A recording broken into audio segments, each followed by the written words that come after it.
We can now move on to the business set out in the agenda for the ordinary meeting of the council. I know we've already had these, but we need to do it again. Apologies, please. Taking the apologies as read, Chair, from the previous meeting. Thank you very much. Thought for the day. Will members please stay seated for the thought for the day to be offered by the Reverend Mark Amy of All Saints Parish Church, St Ives. Father Mark, when you're ready.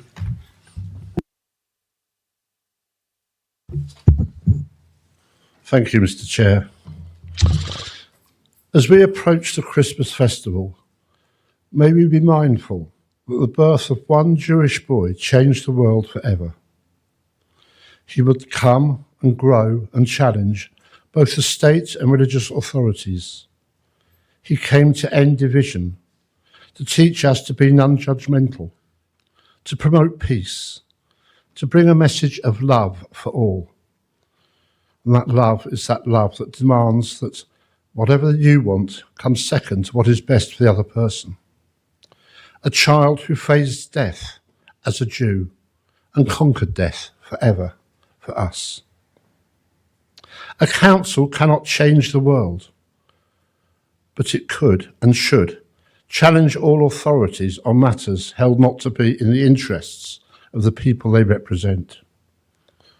By the grace of God, and by working collegiately, or I could ask, may this council promote the greater good in enabling, wherever possible, those values. May its members have the integrity to never be influenced by personal interests or gain, but always to look for the greater good of those they serve. And may the blessing of the Christ child be upon you all this Christmas and evermore. Amen. Thank you, Father Mark. Father Mark has been at St Ives for several years now, and he's taken up a new position in the new year. So if I can wish him all the best for that and thank him for all the help he's given me over the years. That's been very much appreciated. Thank you. Okay, please now turn to item 2 on your agenda, the minutes. Is everyone agreed that I sign the minutes of the meetings held on the 15th of October and the 19th of November this year as correct record? All right, thank you very much. Let's come out of it soon. Okay, that's all right.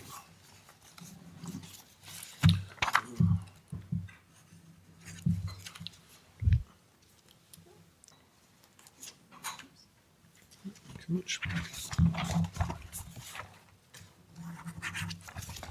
There we go. Thank you. Item 3, members' interests. Are there any interests that members would like to declare in relation to any item on the agenda this evening? Councillor Bywater. Yeah, thank you very much, Chair. Just in relation to agenda item 10, the reorganisation of community governance for Glatton and Conington. I am the county councillor for the ward, and just for transparency, just making you aware of that, and I will be abstaining on that decision. Thank you. Thank you very much. Anybody else? That's grand. Thank you. Item number 4, Chair and Vice Chair's engagements and announcements. Before I turn to my engagements, I'd like to take the opportunity to thank all of you who were in attendance at the annual carol service that took place on the 11th of December. It was an excellent event, and as I say, those members who were present were welcomed and took part, and I think they'd agree it was a very good event.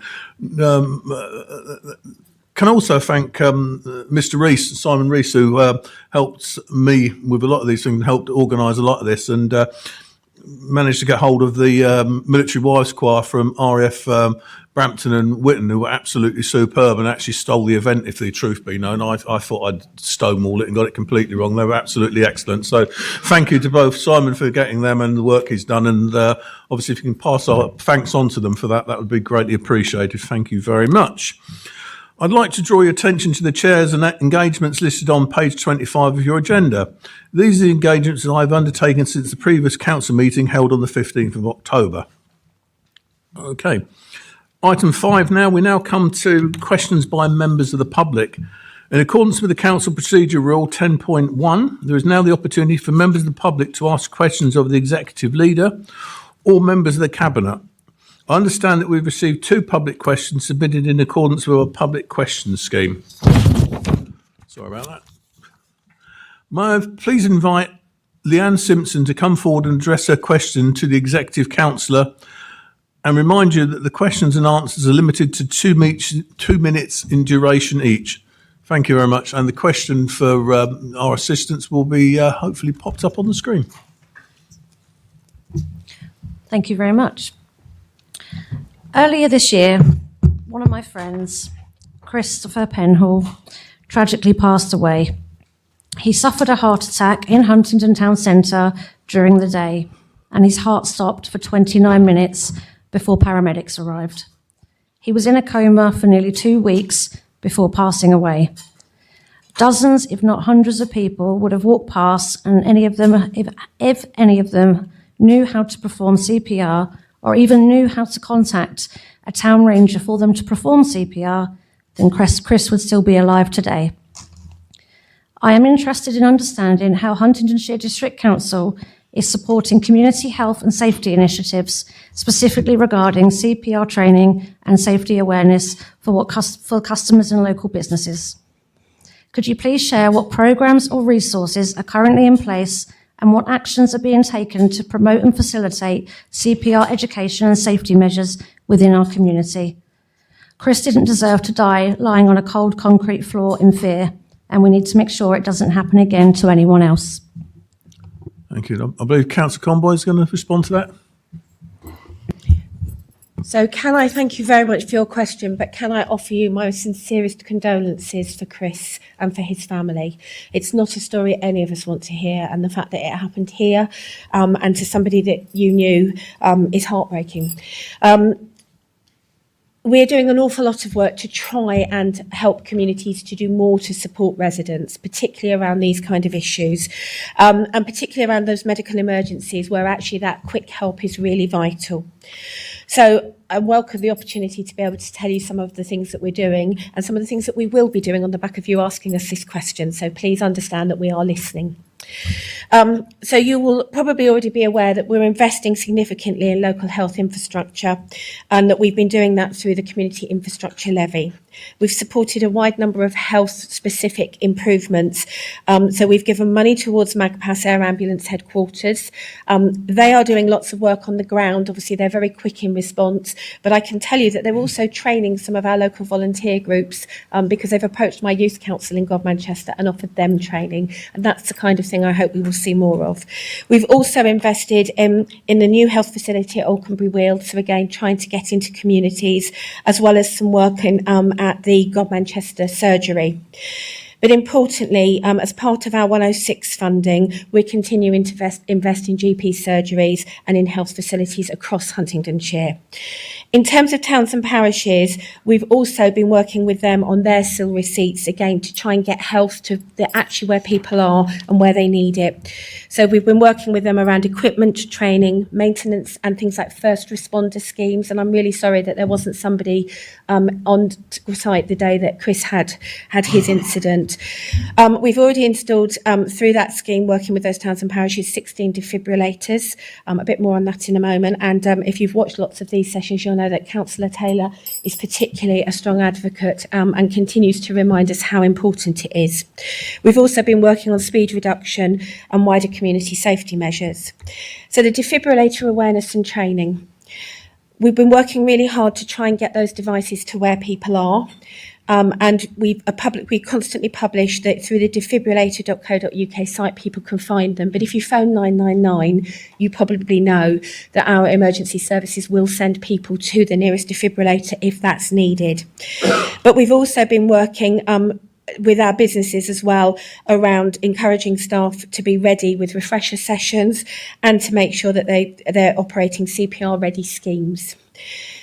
All our HGC staff also are trained.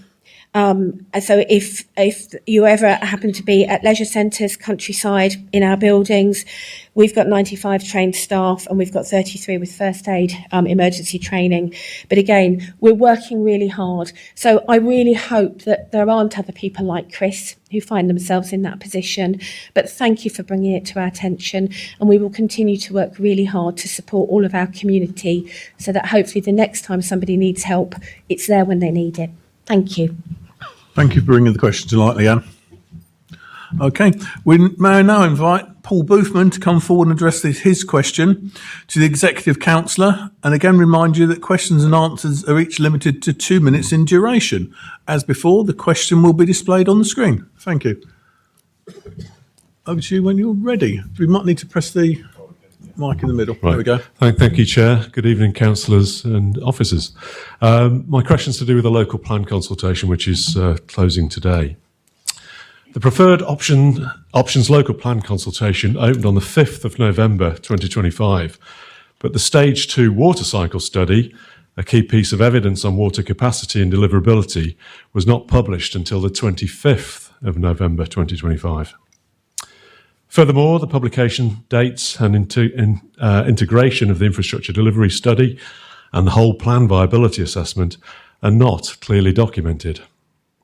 Therefore, will the Council confirm whether the preferred options were prepared using the final Stage 2 water cycle study findings and whether the relevant evidence documents were complete and available at the point the consultation opened? Thank you. Councillor Sanderson. Thank you very much, Chair, and thank you, Paul, for your question. The preparation of evidence-based documents in support of the development of the local plan is an iterative process. Regular meetings are held with consultants to talk through findings and discuss draft chapters and policy formation throughout the creation of evidence-based documents. Discussions and updates on the water cycle study, I'll refer to it as a WCS later, and strategic flood risk assessment were ongoing, commencing in May. The creation of a water cycle study is not a legally required document as part of plan making. The Council has gone further by producing a water cycle study to inform growth in the area and identify areas to infrastructure providers where infrastructure will be required to support growth. The Council has already completed a Stage 1 water cycle study, and that is publicly available. A full draft of the interim Stage 2 water cycle study was provided to the Council in early September. The full draft of the WCS was used to inform the final policies. However, policy formation started earlier using information from the Stage 1 WCS, national legislation, drafts and information from the interim Stage 2 WCS, and information from consultants from the interim Stage 2 study, alongside the responses and findings from the infrastructure delivery study and whole plan viability assessment. There was a delay in the publication relating to a period of sickness from the consultants and some late comments from statutory consultees such as neighbouring local authorities, which actually resulted in no major amendments. So it was thought prudent to wait and assess the response in the spirit of the duty to cooperate. A final Stage 2 water cycle study will be completed in early 2026, which alongside responses from the preferred options plan, local plan consultation, will help to further refine the policies before submission consultation in summer 2026. The infrastructure delivery study and whole plan viability assessment were published on the local plan evidence library by the 16th of October and inform the development of our preferred options. For clarity, responses from statutory consultees on infrastructure matters, including water, were included in the development of these evidence bases. As with the water cycle study, the development of policies was an iterative process using information from statutory consultees, national legislation and draft chapters and findings from the studies, with minor amendments made to the policies following the final reports. Thank you, Chair. If I could follow that, just with a supplementary. We don't have a supplementary Okay. on these, I don't believe. Sorry. Am I correct in that? We don't, I'm afraid not. Okay. Paul. Thank you very much for joining us, though. Thank you. Right then. Thank you very much. Next up is item 6, is the questions to members of the Cabinet. Any questions to members of the Cabinet? Councillor Kerr, question 2. Councillor Ferguson. Last January, I was approached by a number of vehicles licence operators who raised concerns and dissatisfactions with Adam Auto, which currently hold the sole contract to provide vehicle compliance certificates within the district. In February, I contacted the relevant officer who confirmed the service was put out to procurement by HDC, and Adams who were the previous sole provider, were the only garage to apply. As a result, they were awarded in a 3-year exclusive contract. When I asked where the contract had been advertised, I was told it was listed on the contract supplier's website and anyone could apply. However, when I looked at the website, unless you're actually looking for that contract, you wouldn't really find it. I was also advised by the officers that if taxi drivers had a problem with the provider, they could submit complaints to HTC. However, operators are entirely dependent on a single business to keep their vehicles compliant, and it's unrealistic to expect them to complain about the only provider that they rely on for their trade.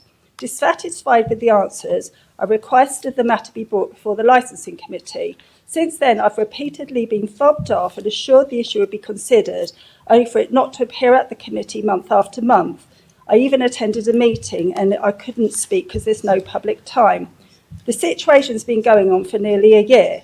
If I'm unable to have this issue heard properly, in my privileged position, what option has the licensed vehicles operators got? I've left with no option, bring this matter to full council out of sheer frustration. I'm committed to ensuring these business owners have their genuine concerns heard and to help them find a constructive way forward. Therefore, I'm appealing to Councillor Ferguson to treat this matter as a priority and ensure our vehicles licence operators understand they're valued and their concerns matter and we do care. So thank you for that question, and I acknowledge that the views of our licensed vehicle operators are incredibly important, and they provide an excellent service to residents of this district. I find this frustrating and rather embarrassing that, having raised this in January, we still haven't had any resolution now. I think it was in the February meeting of the licensing committee, or certainly early in the year, I raised this matter and asked for a report to be brought back to the next meeting of the licensing committee, and the fact that it still hasn't done so now I find profoundly embarrassing and probably a reflection on me as the portfolio holder. All that I can do is apologise to you and to Mr. Hussain and members of the trade. These decisions should be taken in the full light of public gaze. I think we should understand how they're taken, and I think the only way you can do that is by discussing it in the licensing committee and hopefully in public session. I think you, me and the chair of the committee, Councillor Wells, had discussed about whether we were arguing with officers whether this could be held in perfect session. So the fact it hasn't appeared is surprising and disappointing. All I can do to you is offer my commitment. Well, it's not my gift, yeah. It depends on the chair of the committee, but through you, Chair, I'm going to look at Councillor Wells and ask him if he'll nod in acknowledgement. Would you hopefully will back me in bringing this to the next committee so we can have a full and frank discussion? And my apologies to you because I think it's not good enough that it's gone on for this long. And of course to members of the trade. Thank you, Chair. A supplementary at all? Are you happy with that? Can I remind you, you've got 2 minutes on the supplementary, the same as the initial. So I would just like to thank Councillor Ferguson for allowing me to be heard. It has been a very frustrating journey, and I'm just glad and I hope that it does come up before the next administration, because it has been nearly a year and it will be by then. Thank you. right, we now have the following have indicated to speak in this order: Councillor Bywater, Councillor Keane, Councillor Corley, I believe, and Councillor Hunt. So, Councillor Bywater, over to you. Thank you very much, Chair. My question is to the portfolio holder for leisure, Councillor Howells. I'm really pleased to see the progress that's being made with the reopening of Salttree Swimming Pool, and I'd like to thank all the officers that have been involved in the discussions, the complex discussions with partners. But could you confirm, please, whether the project is still on track to open in the spring of 2026? Thank you.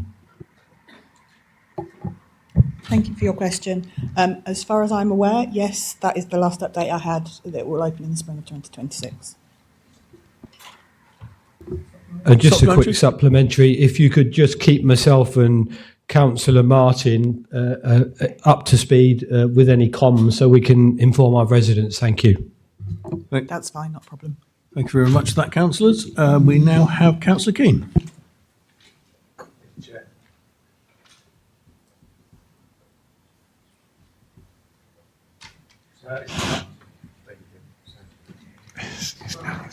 Right.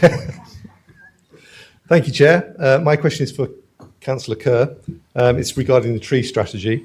We have an ageing population who we rightly encourage and support to remain in their own homes for as long as possible. At the same time, we have a mature stock of council-owned trees that are now, in many cases, significantly closer to residential properties when they were first planted. The council's tree strategy quite properly prioritises the protection of our tree stock and places the burden of evidence alleged damage on residents where responsibility is disputed. That approach is understandable in general terms.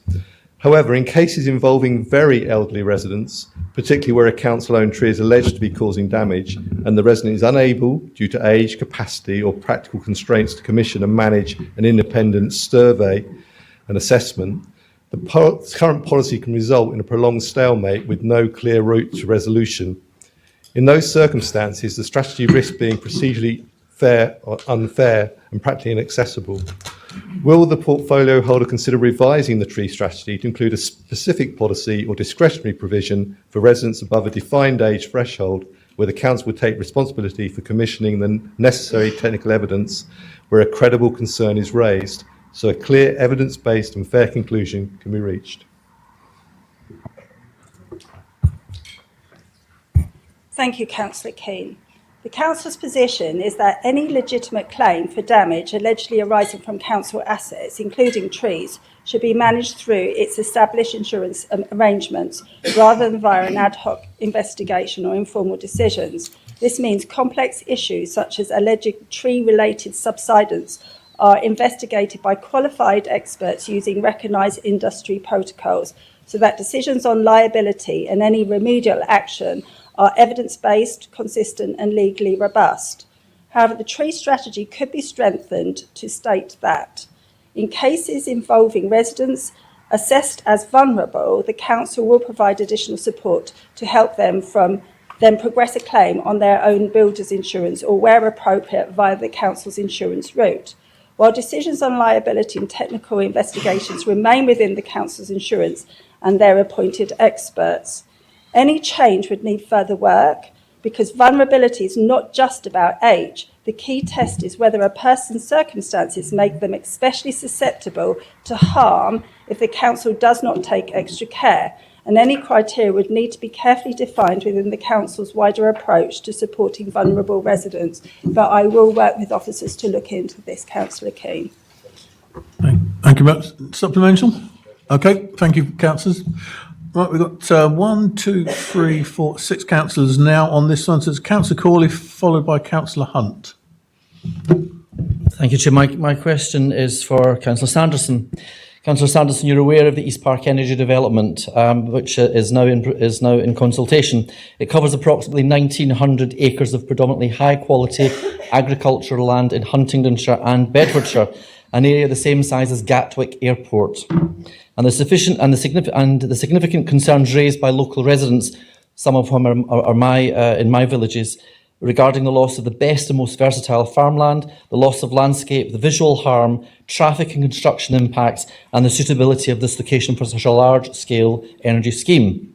Can the Executive Councillor please confirm how Huntingdonshire District Council, in its role as statutory consultee, intends to respond to the East Park Energy consultation, and whether the Council's response will explicitly reflect the local planning policy, food security considerations, and the cumulative and long-term impacts on rural communities within the district?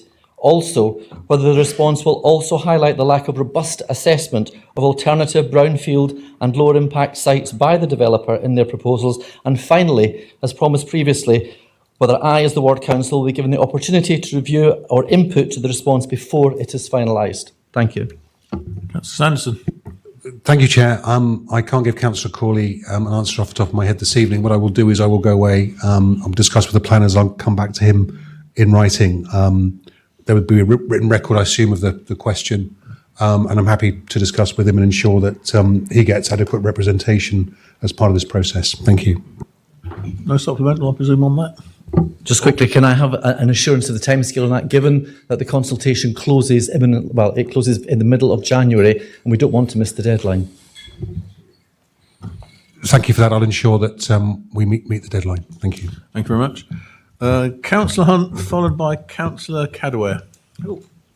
Thank you very much, Chair. And my question is to Councillor Howell as Executive Councillor for Leisure. So, the planning application for One Leisure Huntingdon, for the expansion to One Leisure Huntingdon, including a modern 8-lane pool and other expanded facilities, was validated last week. The application details can now be seen online on the planning portal. That's great news for the town and the whole district, and I've already heard a lot of excitement from residents on the doorstep last weekend and on social media, and I'm sure that other members of the advisory board are also really happy to see the project reach this stage. Before it goes ahead, the project will need a planning decision and budget approval, but if both those are granted, what are the current timelines set to be for the construction and opening of the new facilities? Thank you for your question. Yes, subject to both planning and budget being approved soon, and all our ducks remaining where they are in the current positions in the row, then construction should commence in autumn 2026, with a full completion due in April 2028. No, okay, that's fine. So we will go to Councillor Cadwell, followed by Councillor Wells, I believe. Thank you, Chair. Our questions for the executive member responsible for economic developments. As pleased as I am that the government has given planning approval for Universal Studios on our doorstep, and will we be ensuring this is good news for Huntingdonshire? Thank you.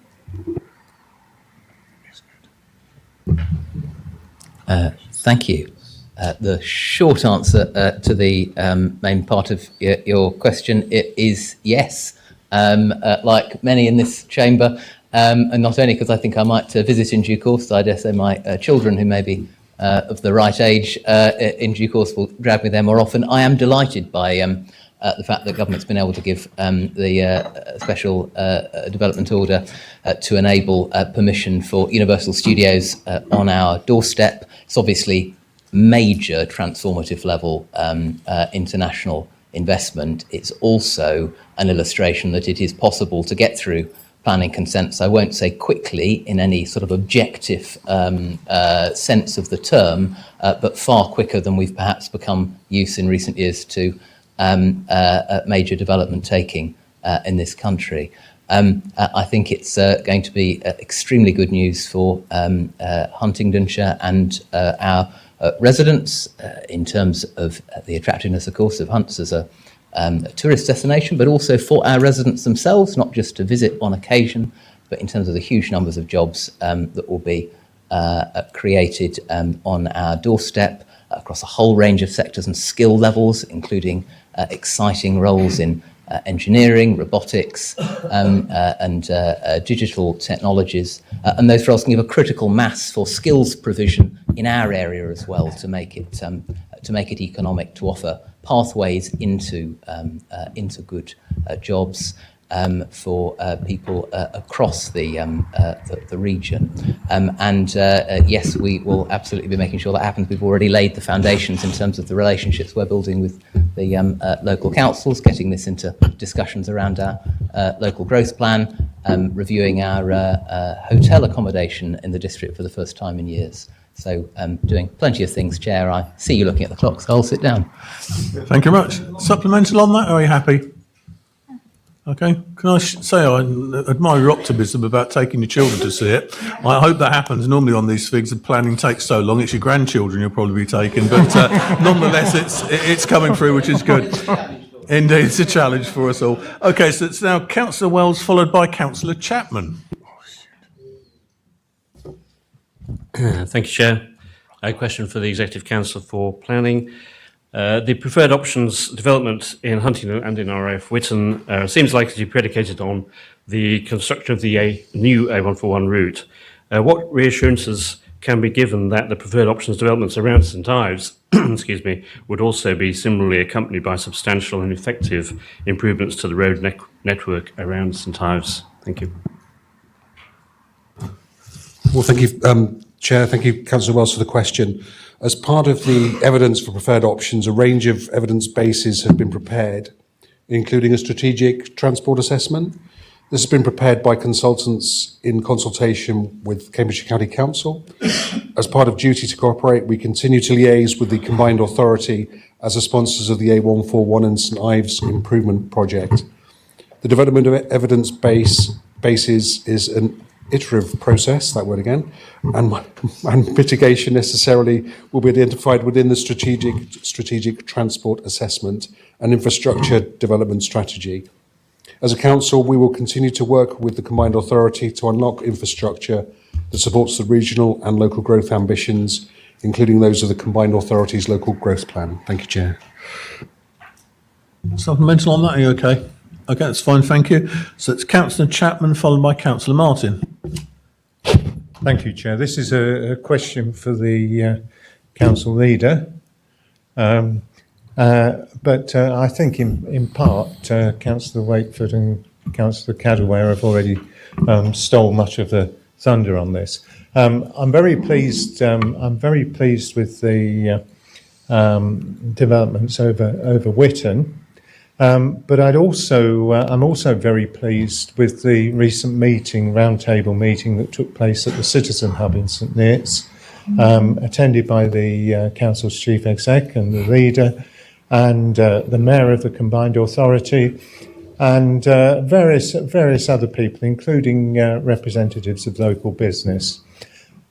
What I would like to see is some sort of ongoing arrangement, and I don't believe that it would really sort of that's been sort of totally formalised, but whereas Tempsford and all the other places in Bedfordshire that will also hope to benefit from the Universal Studios development haven't really been built yet. We have a real opportunity to engage our local businesses and create employment for our people in Huntingdonshire there. And we're only 15 minutes from where the development is in St Neots, so we're pretty much the closest. So I'd like your reassurance that that will be definitely done. Thank you. Thanks, Councillor Chapman. Councillor Conwell. So thank you, Councillor Chapman. I can assure you that that will be done. The meeting that we had hosted by the Citizen Hub was really, and St Neots Initiative was really welcome. It is part of our ongoing commitment, and the Chief Exec and I meet with the Town Council regularly, but it's part of an ongoing commitment to keep in touch. Universal Studios, as you've already heard, it's on our doorstep. We absolutely ought to be taking full advantage of it. St Neots is primed for that, but so are all our other market towns and our smaller communities. So we are working very hard. At officer level, there is already dialogue that takes place in terms of keeping in touch around some of those developments, but we're now looking at the opportunities around hospitality. So we're doing some work at the moment around the sector and to see what's already available and what might be available. There are certainly opportunities that we've already been talking about with I think he's technically the Vice President when we last met him, around they are very interested in the supply chain being a local supply chain and a local skills delivery team, in terms of we're actually talking with the local colleges around how we look at the structure of support that could be on offer for potential employees so that we have the right skill sets ready for as those jobs come on stream. And the idea being that we're not all competing with each other, in other words, right across districts, plural, so that's Bedfordshire, us, I suspect Milton Keynes at the other end will be looking also with interest. We want to make sure there are plenty of opportunities for those that would like to work at Universal now or in the future. So I think it's a fantastic opportunity. We'd like to grab it with both hands, but we are encouraging all of our communities to articulate, if we're going to do that, what do we need to do? What are the opportunities and what would you like help and support with? So I'm looking forward to being inundated with lots more inquiries from across the chamber. Thank you. Supplemental. Chair, not so much a supplemental, but I forgot to mention I'm a director of St Neots Initiative, one of the long-standing ones, and just for openness. Boys and girls, we've now two more speakers I've got here now, so it's Councillor Martin and then Councillor Mickelberg. That's Debbie, that one is. Thank you. Thank you very much, Chair. My question was going to be to Councillor Harvey, who unfortunately isn't here, so I will point it to the Executive Leader instead. Following a recent online communication with a member of her cabinet, the member said that And I quote, "The constitution we inherited is poor," and goes on to say that it's unclear and doesn't allow full transparency. So can she update us on when the constitution is going to be fully updated? Thank you very much, Councillor Martin. Well, we're doing some work this evening, you'll be pleased to know, but I will come back to you with the official timelines because I wasn't prepped for that question, so you'll forgive me rather than give you the incorrect information, but I would like to assure you that we take it very seriously. I know that there is keenness across this chamber. That constitution hasn't been updated for some time. I think it's a real opportunity. I'm sorry that it implied that it wasn't doing the job we'd intended, but I think it's really ripe. It's ripe for a review. I hope that it works in the way that right across this chamber gives everybody comfort that the future authority has a constitution that is fit for the new organisation that it's becoming. Thank you. Thank you very much, and thank you for the answer. I'm really glad to hear that, because I looked back and the third meeting of this council, I raised that point exactly. So nearly 3 years ago, I raised that we should be updating our constitution. It's just a shame we're now 3 years on, coming to the end of this administration, and we still haven't had an updated constitution, considering the Executive Councillor for Finance says that the constitution we inherited is poor and unclear, and makes suggestions that you're not able to be transparent enough and that you're not able to be open enough. So I'm starting to wonder what other decisions are being made behind closed doors that we're not aware of, because those are the assumptions that were made online. I'd like to refute that was what was meant by that comment, and forgive me because I haven't seen that comment. We have a very competent cohort of officers who work very, very hard to make sure that we follow the Constitution to the letter, and every time that we don't follow the Constitution are very quick to make sure that we are in line with it. So I can assure you about the transparency. There are no decisions made that are not in the public domain when they should be, as is right and proper. But I am going to be really clear. When we raised the Constitution right at the beginning and the desire to change it, I recall, but I will need to go back and check what's on camera. I recall at the time saying we agreed it was important, but of all the things we were doing, there were some other things that we needed to do first. I think it's right that we've taken our time to make sure that we get this right. There is an irony that we might also be moving to local government reorganisation, but perhaps there's never been a better time, because the new organisation, whether it's Huntingdonshire as option E, or whether we join another organisation, I'm hoping that an updated constitution will be something that will live and serve the forward administrations really well. Thank you. Thank you very much for that.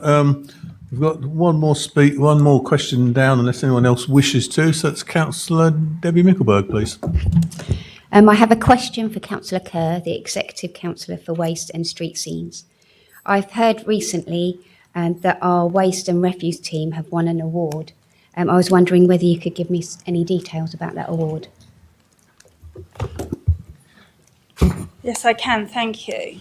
The team were invited to Blackpool in December by the Association for Public Service Excellence, APSE. This is a nationwide event and national awards. Huntingdonshire District Council will announce the winners in the most improved and best performer for refuse collection, the Performance Networks Awards for 2025. This is an incredible achievement.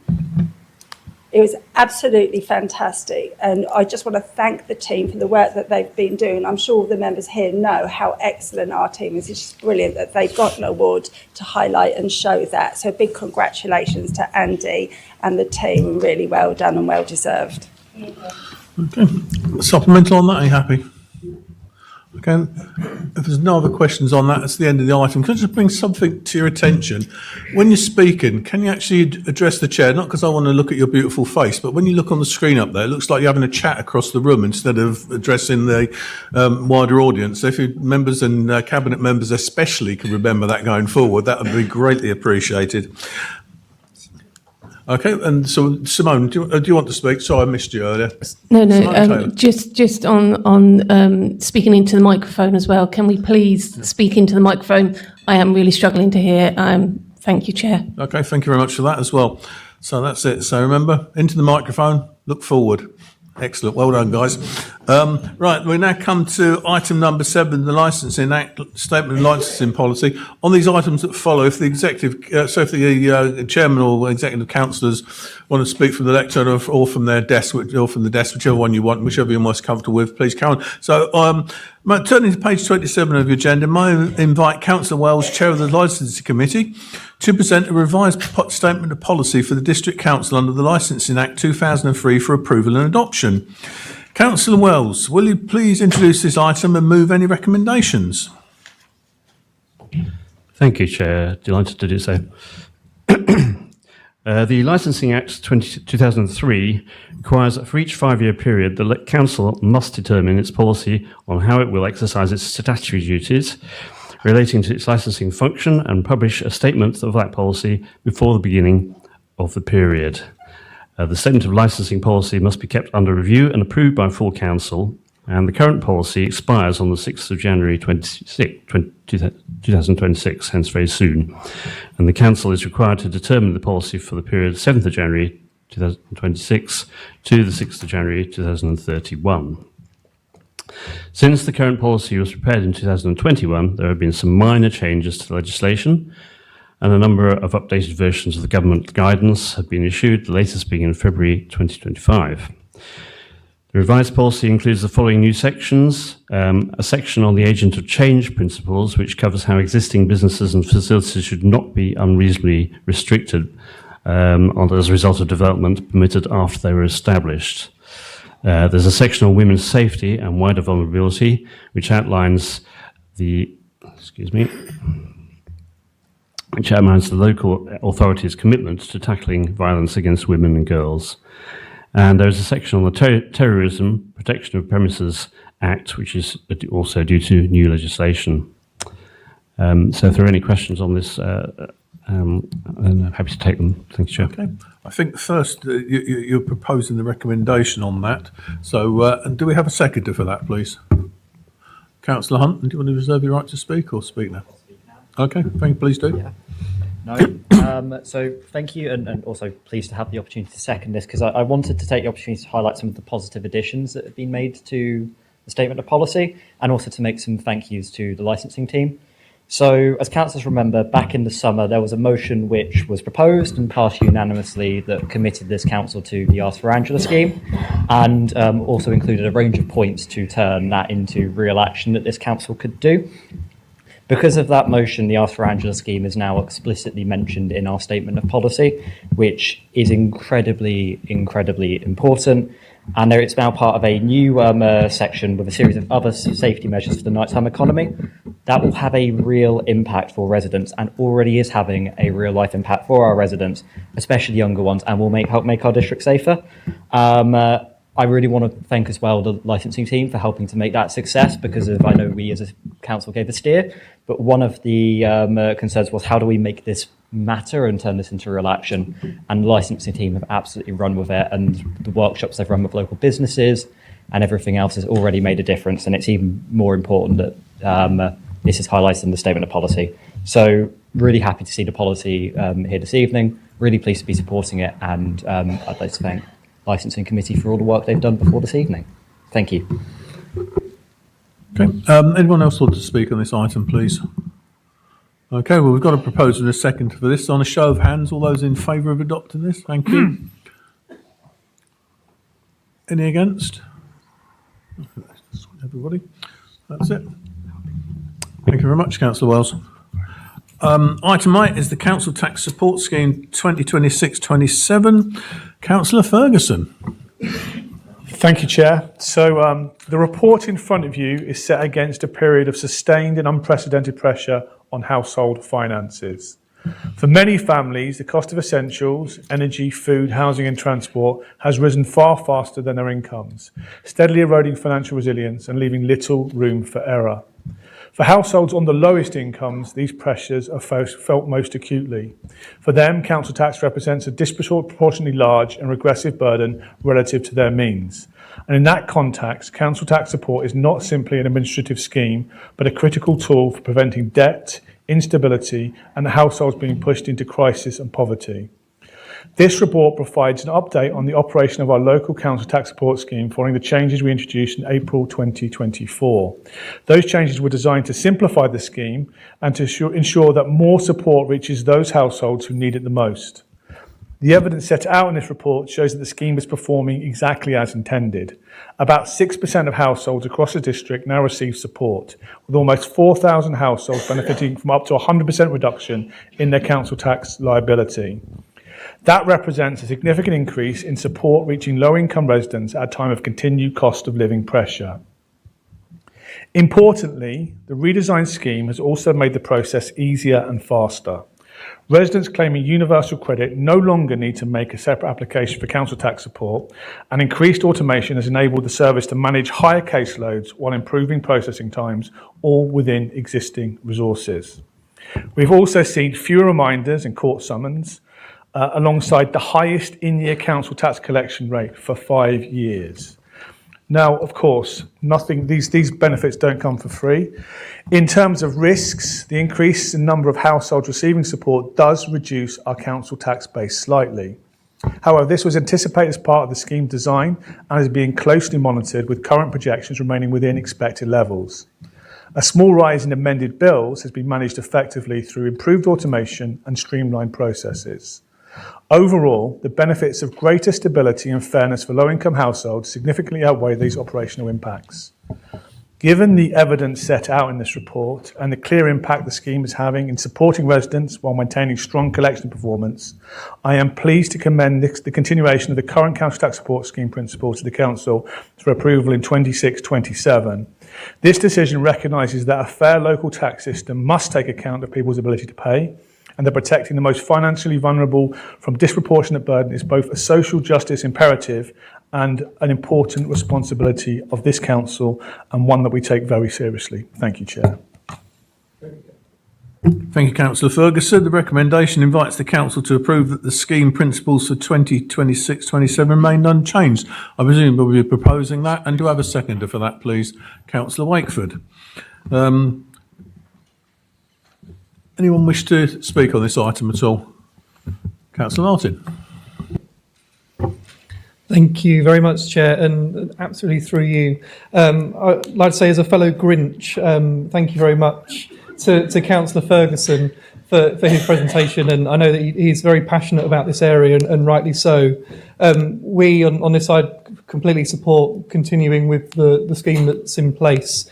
The only thing that I would like to raise at this stage, and I hope going forward that this is reflected in our reports, is in regards to LGR. Obviously, we in this chamber now support this option, but we don't know what's going to happen going forward. And obviously, we could end up in a few years' time, a decision being made by completely different people, which could see those same vulnerable residents all of a sudden having to pay hundreds, if not £1,000 plus in bills, which they haven't been paying up until this point. So I wonder if maybe in a year's time or sooner, hopefully, we can have a review on what that potential impact could have, and do a bit more work on how we can ensure that those residents are helped going forwards into the future post LGR, because my concern is that a bad decision could be made in the future which could severely impact our residents. Anybody else wish to speak on this item?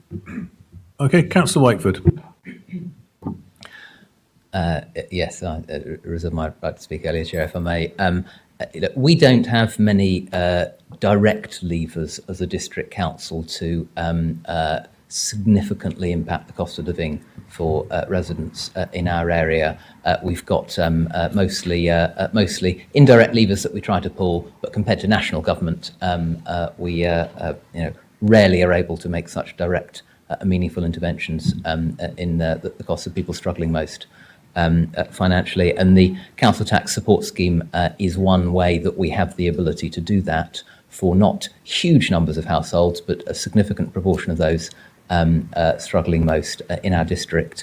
It's one of the most socially impactful steps that we've been able to take as an administration, and I think it speaks positively of the entire chamber, as Councillor Martin so rightly said, that the Conservatives now support it as well. We've got large numbers of people now accessing support faster and automatically, as Councillor Ferguson has outlined, tripling the number of those of working age getting support requiring no payment of council tax at all. So really pleased to second this and endorse retaining it, Chair. Thank you very much. Councillor Davenport-Ray. Thank you, Chair. Previously, I have worked as a debt advisor for a local charity, and I have to say that this is one of my pieces of work that we've done over the last few years that I'm most proud of. I've seen up close and personal the effects that it has on Huntingdonshire families when not able to pay their council tax. They receive threatening letters followed by enforcement agents sent around their house, which can be intimidating and further reduce their mental health in that situation. So I'm very proud of this piece of work. I'm very happy to support it continuing on, and I will be voting in favour. Much. Anyone else wish to speak on this item? Okay, we'll go to the vote. Can I sum up, Chair? Oh, sorry, I missed it. Sorry, of course you may. Sorry. Yeah, just wanted to thank everybody, especially Councillor Martin and everybody on that side of the chamber for the support as well. I think it's highly appreciated. I do share his concerns through you, Chair, about the possibilities of losing this through local government reorganisation, especially as some of the councils who we might end up being paired with have much less progressive policies on council tax support. Of course, the one way that we could ensure that we probably carry on the scheme as if the Secretary of State chooses option E, which would leave Huntingdonshire probably intact with some of the same councils, hopefully in the same decisions. So I'm optimistic, but I think it's an important point that we come back in a year and monitor the impact or the possible impact LGR might have on this important decision. Thank you. Thank you very much. That's the fingers and toes crossed for option E still, which is good. Okay, we've got a proposer and seconder on this. Show of hands in favour, please. Any against? It's unanimous. Okay. Item 9, which is the parking charges implementation of increase. Before I invite Councillor Mickelberg to present this item, may I invite the Section 151 officer, Lydia Morrison, to explain why this matter is being considered by the Council this evening. Thank you. Thank you very much. I'd like you to bear with me. I'm going to take you back to earlier on in the year in February when you approved a budget that was to set the financial budgets for this year. You approved a budget which included a forecast of income which made an assumption of an in-year increase of 20p. Therefore, the matter before you, because of the decision made by Cabinet last evening, has reversed that implementation. Therefore, it's important that as Council you understand the implication of that decision. And that decision has reduced that income. And therefore, that would have presented back in February a deficit in your budget, which would have had to have been plugged somehow, whether that was through more efficiency savings or alternatives of bringing forward from your reserves. You do have a budget reserve. We are now 9 months into this financial year.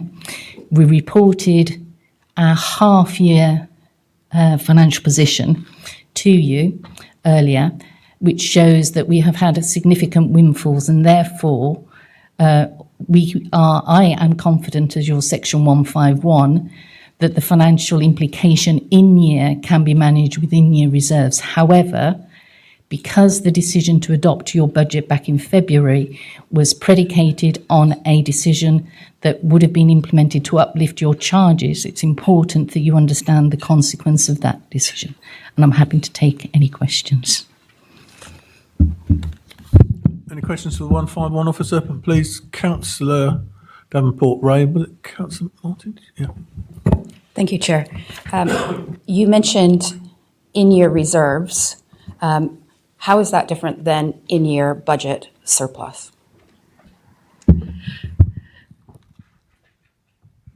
We could in-year transfer the reserves into your budget for car parking. However, because we generally manage, the approval of the budget is an approval of a budget, and I do have delegations that I convey between services, and we do have windfalls in other services that are continuing to make that budget that you approved balanced because of those windfalls. And therefore, I don't believe it's prudent of me to be advising you to, at this stage of the year, to take funding from your reserves to plug a deficit that isn't there.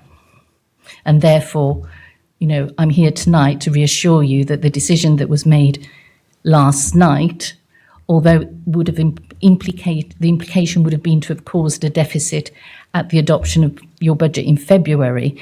Currently, where we are reporting isn't putting financial pressures on the operation of the council or its services. Councillor Martin.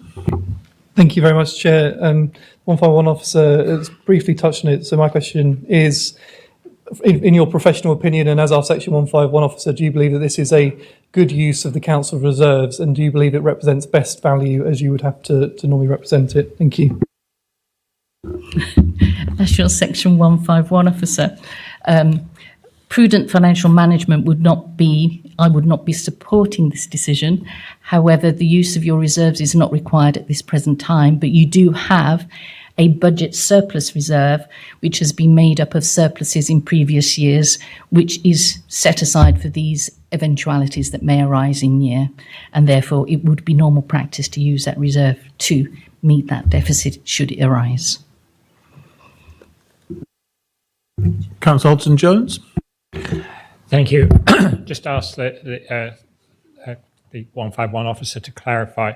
Are you saying that the funding or the lack of funding for the non-budget increase can be met from underspends in existing budgets for the current in-year, and that therefore there is no actual transfer to or from the council's reserves? It is merely a environment of underspend in other departments to fund this proposal, because that is materially different from the use of reserves.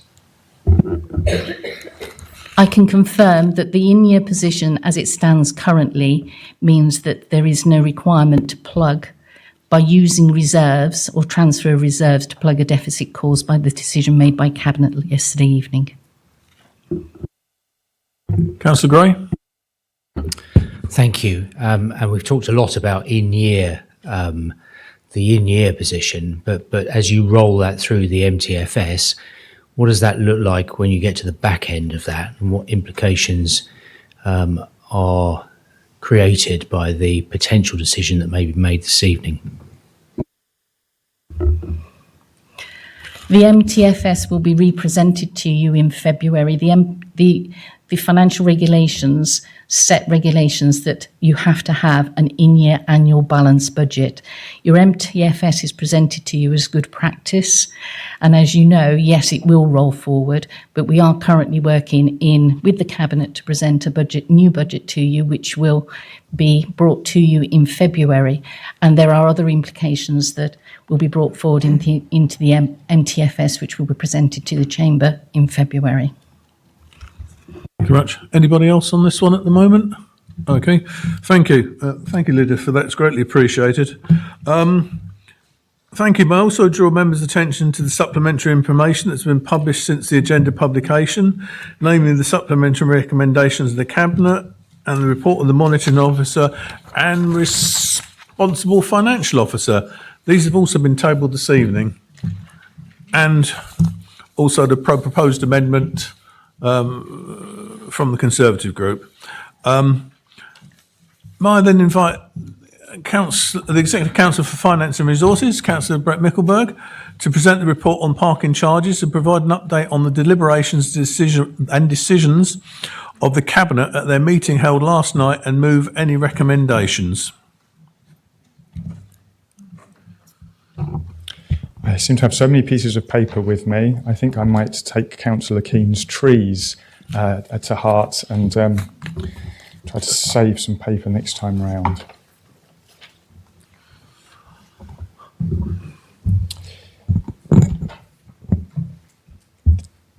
I feel as if I'd had some of my thunder stolen. However, I will go through the full report that I have in front of me. So the decision to increase parking charges was made via the budget in February of this year. In the paper this evening, the amended paper this evening, decision point 1, the decision by Cabinet last night to cancel the fee increase is an executive function decision and is here for Council to note. Decision point 2, the delegation of authority to use reserves if required is a matter for full Council to approve. A budget is a prediction of the year ahead, allowing you to set boundaries with spending so that department holders can plan with a reasonable level of confidence. Each year of the joint administration, we have refined and improved the budgeting process. One of the ways has been to start the process earlier, which gives us time to refine options against the hypothesis of what the government settlement might be. Remember that government have only announced the draft settlement a few days before Christmas, and this draft settlement only gives the grant budget for 1 year ahead. Notably, the settlement was actually announced this afternoon. That leaves less than a dozen working days to finalise the budget and medium-term financial strategy that looks 5 years ahead, not just one, and then put the papers to overview and scrutiny. I know members have commented on the difficulty of scrutinising the budget in this time span, and one of the first things I did when taking this portfolio was to improve the transparency and make the historically unprecedented move of making officer time available to the opposition. This means joint administration budgets are probably open to greater scrutiny opportunity than any that have gone before. Back in February, when the budget was compiled, we added the car park charge increase to the budget and MTFS. When presenting, I said we would pause to review the impact of civil parking enforcement before deciding whether to go ahead or not. Civil parking enforcement, known as CPE, is the transfer of on-street parking enforcement from the police to HDC. This process completed in the summer and went live in August. CPE is not the only factor that must be considered when reviewing parking charges. We've engaged with other stakeholders, including the redemption partner supermarkets. We have reviewed the car park usage data. How busy is the car park? How long are people staying? If people dwell too long, they prevent fresh visitors from parking. However, if the fees are too high, you might curtail people's visits because they cannot afford to stay as long as they need to. Some of this data is included in the report, but it has not been possible to interpret in our context. Usage is up a bit, income not up by the same amount, suggesting dwell times are down a bit. Working through this list helps to illustrate why the revised parking strategy work to replace the now elapsed and outdated version is underway. The previous portfolio holder, Councillor Simon Taylor, wanted to action the revised strategy much sooner. However, the combination of COVID hangover, Westminster delays with CPE legislation, and the lines and signs remediation work being more extensive than anticipated made this impossible. Attempting to set a new strategy without the data following CPE behaviour changes would have resulted in a substandard output. Away from the direct factors are elements like the overall economic or natural environment situation in the area. Is the destination somewhere people will be willing to pay for parking, and what impact might driving there bring? This can be influenced by things like the macroeconomic factors around things like business rates, the appeal and options of active travel, or the activities of agencies like our economic development team. There are also current and historic policy decisions made by all layers of government. Finally, there is the in-year performance of the council financially. At the Local Government Reorganisation Cabinet meeting a few weeks ago, I talked about making a decision at the last responsible moment. For those who weren't present, the last responsible moment is the latest point at which you can make a decision before the risks involved in waiting become detrimental and crystallise into issues. By waiting, you deliberately keep options open, which allows new perspectives to be formed or fresh thinking to be shaped, because you have time to continue to actively gather and analyse additional information. This in turn allows you to make the best decision you can, because you have reduced the unknown factors and therefore the need to make assumptions. Waiting for the last responsible moment fits with prudent budgeting. Should you budget for the worst and amend if things are better, or hope for better and then cut if it is worse? The last responsible moment helps to reduce the need to carry that uncertainty. This is helpful as there are many aspects of the budget that remain hidden from us no matter how late we leave the decision. But we reached the last responsible moment and made the decision at Cabinet last night. Following the Cabinet meeting, there is one recommendation to note. Point 1. That the 20p increase as set out in the revenue budget should not be implemented in 25-26. The detail of the charges will be considered and agreed in 26-27 and will be considered against an updated car park strategy. And Council are recommended to agree to, option 2, point 2, delegate authority to the Corporate Director, Finance and Resources and Section 151 Officer in consultation with the Executive Councillor for Finance and Resources to make necessary changes to the Council's finances, including movements from reserves, to ensure that a balanced revenue budget position for 25-26 is maintained. The logic to this is... Councillor, can I chivvy you along? Because I think we've got 5 minutes on this and we may well be through it. Thank you. 15 minutes for this, Chair. Okay, I'm almost there. The logic to this is the income from the charge increase is less than 1/5% of this year's revenue budget.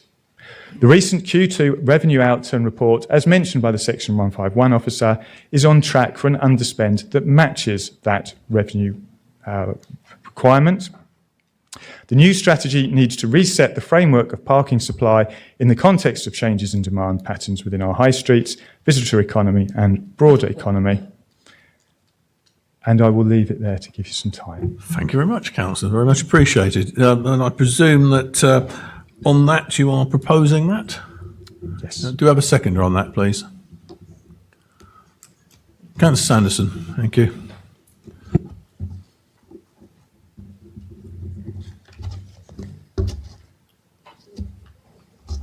Yes, sorry, Chair, I'll second and reserve my right to speak. Thank you.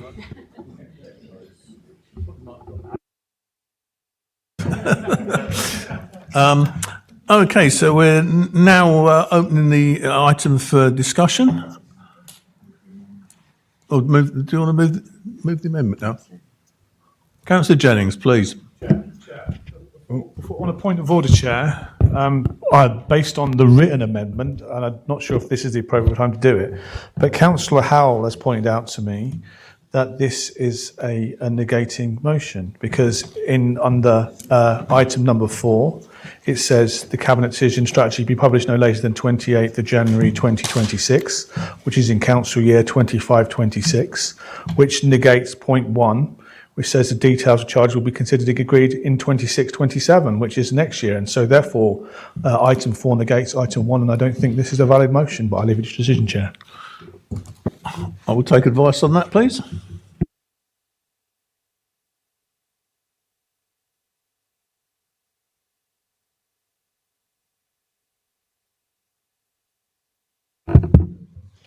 Thank you. The advice from officers is that that is not a decision, it is to note.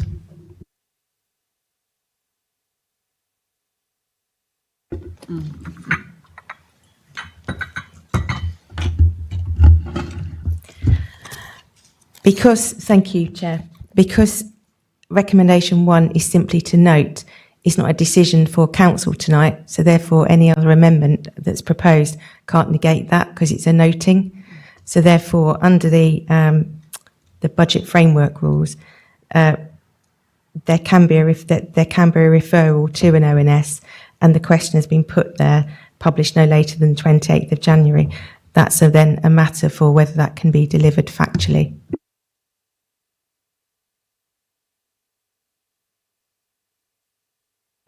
Thank you very much. Right, move on that. We've got Councillor Jennings, please. Thank you, Chair. I'd like to move the amendment as written. Thank you very much. And do we have a seconder for that, please? I second, Chair, and reserve my right. Okay. And who wishes to speak on that then? Councillor Jennings, please. Thank you, Chair. I'd like to propose this amendment to the recommendation from last night's Cabinet meeting. which has obviously been circulated. I want to be clear from the outset, this is not an amendment about car parking. It's about the democratic process, it's about accountability, and it's about being absolutely clear about what our residents expect us to do when we manage public money on their behalf. The budget is the single most important thing, the single most important decision this council makes each year. There's a reason it goes through the scrutiny process. There's a reason why it's a recorded vote. There's a reason why the joint administration formally whips its members to support it. And that's because without an agreed budget, the council cannot function effectively. And within that budget, the schedule of fees and charges is particularly important. These decisions are always sat with full council, not with a portfolio holder alone, not with officers alone, or any small subsets of the administration. Earlier this year, an issue arose around planning charges, and members will recall that it was agreed that variations would be considered by a wider group, which included shadow portfolio holders, precisely to ensure transparency and cross-party confidence. That sensible approach is notably absent here. We're now faced, notwithstanding the in-year windfalls, but a significant budget variation, the impact of which has been felt already for 3 months, with a further 3 months of the municipal year still to run. But this has not been brought through the proper democratic cycle for members to consider the implications or agree how that resulting budget gap would be addressed. So this is why my amendment simply asks for a full and transparent cost analysis of the decision, including how the shortfall will be funded, to be brought through the scrutiny process as soon as possible. Because what concerns me most is not the policy choice itself, but the lack of proper overview and scrutiny. Now, we were told that full council can provide that scrutiny tonight, but realistically, can it?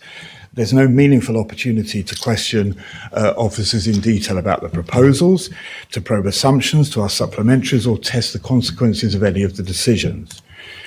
Indeed, just 2 weeks ago, a scrutiny meeting was cancelled due to lack of business.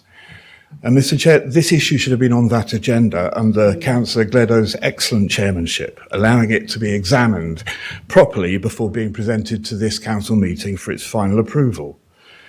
And as for the updated car parking strategy, it's something that members have been calling for many months.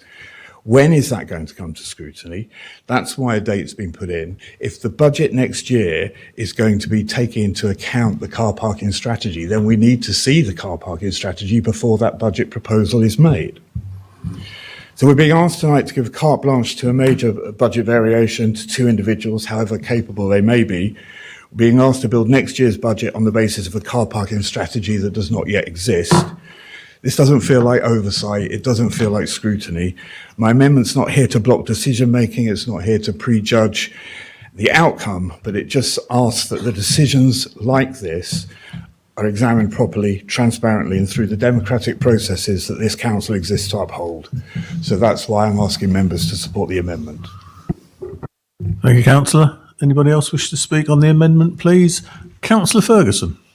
Chair, I'd like to start off by apologising for my outfit tonight. I had assumed that everybody else would be wearing Christmas jumpers. I can see Councillor Hunt's got one, but he's hiding it. But I do appreciate Councillor Martin's recognition of my Grinch jumper. If I had ironed my shirt tonight, Councillor, I'd offer to give it to you, because this decision to reverse a cabinet, or this attempt to reverse a cabinet decision not to increase car parking charges, is very Grinch-like, and I would suggest 4 months before a local election, electorally very brave. So thank you very much for the opportunity. Cheers. Point of personal explanation on that one, Chair. Chair, on a point of order, Councillor Martin has spoken yet. No, but you named You have to. It's only in response. You named me in your. That's not how it works. Looking at sat officers, am I able to raise a point of personal explanation because if my name was raised? I'm told yes, so the answer is yes. Thank you very much, Chair. Yeah. Just to be crystal clear, this council, whether we may want to or not, cannot overturn the decision on the U-turn on parking charges, because that is an executive function, not a function of this council. So I cannot overturn it today if I wanted to. All we're doing is adding an additional layer of overview and scrutiny. Thank you very much. Anybody, get my teeth back in now. Anybody else wish to speak to the amendment, please? Councillor Mickelberg. Thank you, Chair.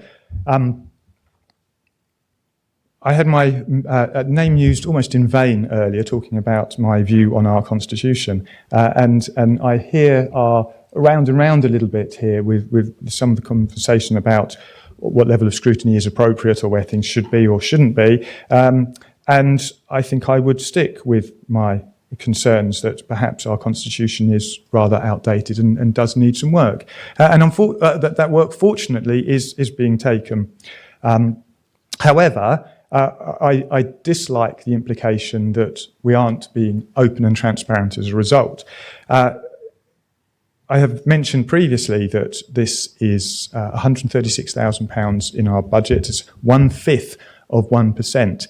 That is not a large amount to be scrutinised in comparison to what was mentioned, the biodiversity net gain, that was a time window of 50 years and many, many millions of pounds with significant implications across many different areas of operation. Overview and scrutiny has obviously went through the whole budget cycle into January and into February. And the data given by officers at Cabinet yesterday was robust and helped to form a good decision based on evidence. I'm slightly concerned or confused about the elements around the parking strategy piece. The aim of the parking strategy is to be data-driven. If we were to try to bring a strategy by the 28th of January, we would have to stop collecting data now, and now is the busiest point of time in the year that our car parks are used, as is January and the impact of the sales that follow on. So that will not happen. Equally, as is appointed in point 1, we will consider in 26-27 charges against the car parking strategy. That will be in 26-27, which will be a new administration. It will not be part of the budget preparations that we are taking in at the moment and into January into February. Car parking strategy will not be published at that point. Any fees and charges increases will not be predicated on the car parking strategy. Thank you very much. Anybody else wish to speak at this point? Councillor Hunt, I've got you down, and Councillor Wakeford. Thank you, Chair. I'm not going to give what I intended to read about how it's brilliant that we're keeping car parking charges down, as I'm sure that people will do that much better than me. But I wanted to mention about the December meetings of Overview and Scrutiny. As those were mentioned, I think it's important to give a bit of extra clarity. So the December meetings of Overview and Scrutiny were cancelled with the agreement of the chairs to provide members and officers some time back following the additional meetings that happened due to the LGR process in November. There have been, to ensure that we lose no additional scrutiny time and opportunities to scrutinise the administration and its policies, an additional set of meetings in January. Those weren't intended to be formal meetings. They were meant to be work planning sessions, but they have now become formal meetings in the 3rd week of January. So there is the same amount of time available for the administration to be scrutinised. And I just wanted to provide that additional context. Thank you. Thank you, Councillor. Then we've got Councillor Wakeford, Councillor Ian Taylor. Thank you, Chair. I take it we are still specifically in favour of debate on the amendment to the motion before us. So to confine remarks to that, simply reading what's been proposed and having listened to Councillor Jennings, I think that Roman 3 seeks a full and transparent cost analysis of the decision. I think, as we've not least as we've heard from our section 151 officer this evening, our finances in year are in a healthy state, though we are always prudent and cautious, and council through scrutiny get regular financial reports which illustrate that already. Given the scale of cost here, it's simply not clear to me that what Roman 3 seeks is proportionate in amending the current year's budget, and as we've been reminded already this evening, the new budget and MTFS subsequently is already being produced on the basis of newer information than was in the budget originally now. So it would be a pretty I think, a disproportionate exercise with limited extra meaning to give us a version of the original MTFS that's different now. That's on 3. On 4, Chair, if I'm still in time, because I can't see a timer, I think I haven't heard anybody suggest that parking strategy is not something that would be offered to go to scrutiny. I think as a matter of principle, we've tended to leave it to our scrutiny panels, though, to make that decision on what they receive rather than us as a full council, including not least us as executive members voting on it, seeking to bind them. So I have no objection to it going to scrutiny. I very much hope and expect it will do, but I don't think we need to seek to bind it. And Councillor Mickleburgh's suggested as well, quite rightly, that the arbitrary timescale here, I think, inhibits our ability to make sure that the strategy presented to scrutiny is as good as we'd want it to be. So I'd vote against the amendment, though I'll certainly be voting in favour of the unamended motion, Chair. Thank you, Councillor. Councillor Ian Taylor, followed by Councillor Del Rey. Thank you, Chair. Sorry about my voice again. My question is that irrespective of what happens tonight, will this decision by council be brought to the next available overview and scrutiny when possible?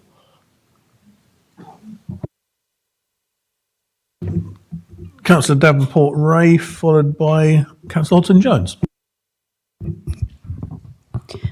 I have a question on the amendment.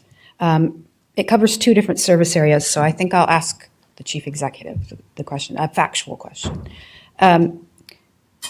Number 4 in the proposed amendment requests that the parking strategy be published no later than 28 January 2026. It's now the 17th of December. So as the cabinet member for our workforce, what would the operational pressures be on both the parking staff and the finance staff? Is it possible to meet that deadline within the operational structure and the time that we have?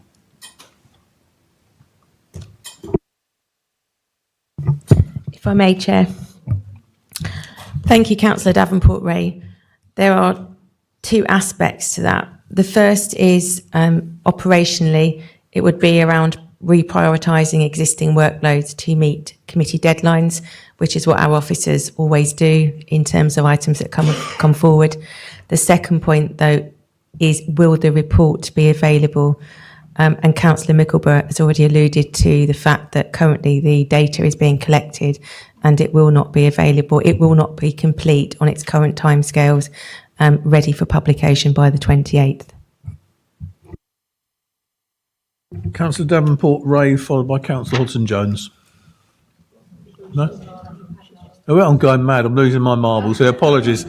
Let's try it again, shall we? Councillor Hodson Jones, followed by Councillor Hassell. Thank you, Mr. Chairman. I think that there's a lot of confusion on that side of the chamber as to what exactly council procedures and transparency really mean, and what this proposal, this proposed amendment is trying to achieve. One of the things that strikes me is that the original paper says nothing about the precise timing of the proposed changes. And I've tried to find it back in the original papers, and I still can't find it. And what I don't understand is that we're proposing changes and there is a lack of clarity. And what this amendment is seeking to do is to bring back discipline over process. This is not about the substance of the proposal. This is about process, because what I recognise is that the scrutiny function is not functioning as it should, and that part of that is not a deficiency in the scrutiny committees themselves, though I can't comment on that because I'm not a member of them, but also that the Cabinet seems to feel that things only need to go to scrutiny if they feel like it or if scrutiny asks for it, and that we can move things around. There is not enough information here, and this is what the proposed amendment is trying to do.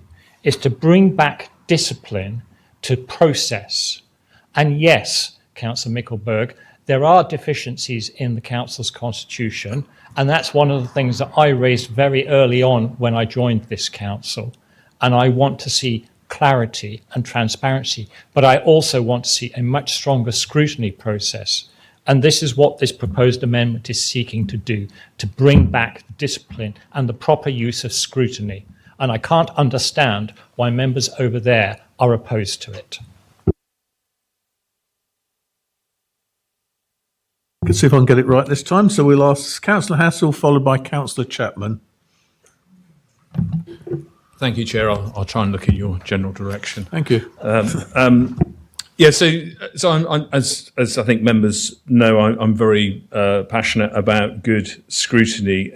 My observation on this one is that the temptation when making an amendment is to bundle things together. So unfortunately, I can't support this amendment on the grounds that I think Councillor Mickelberg is absolutely right, is that we need to make decisions based upon a very sound strategy for parking. So the 28th of January deadline has been mentioned by officers, sounds completely invalid. So unfortunately, I can't support the amendment for that reason. Thank you. So we've got Councillor Chapman, followed by Councillor Gray. Thank you, Chair. I'm looking at you.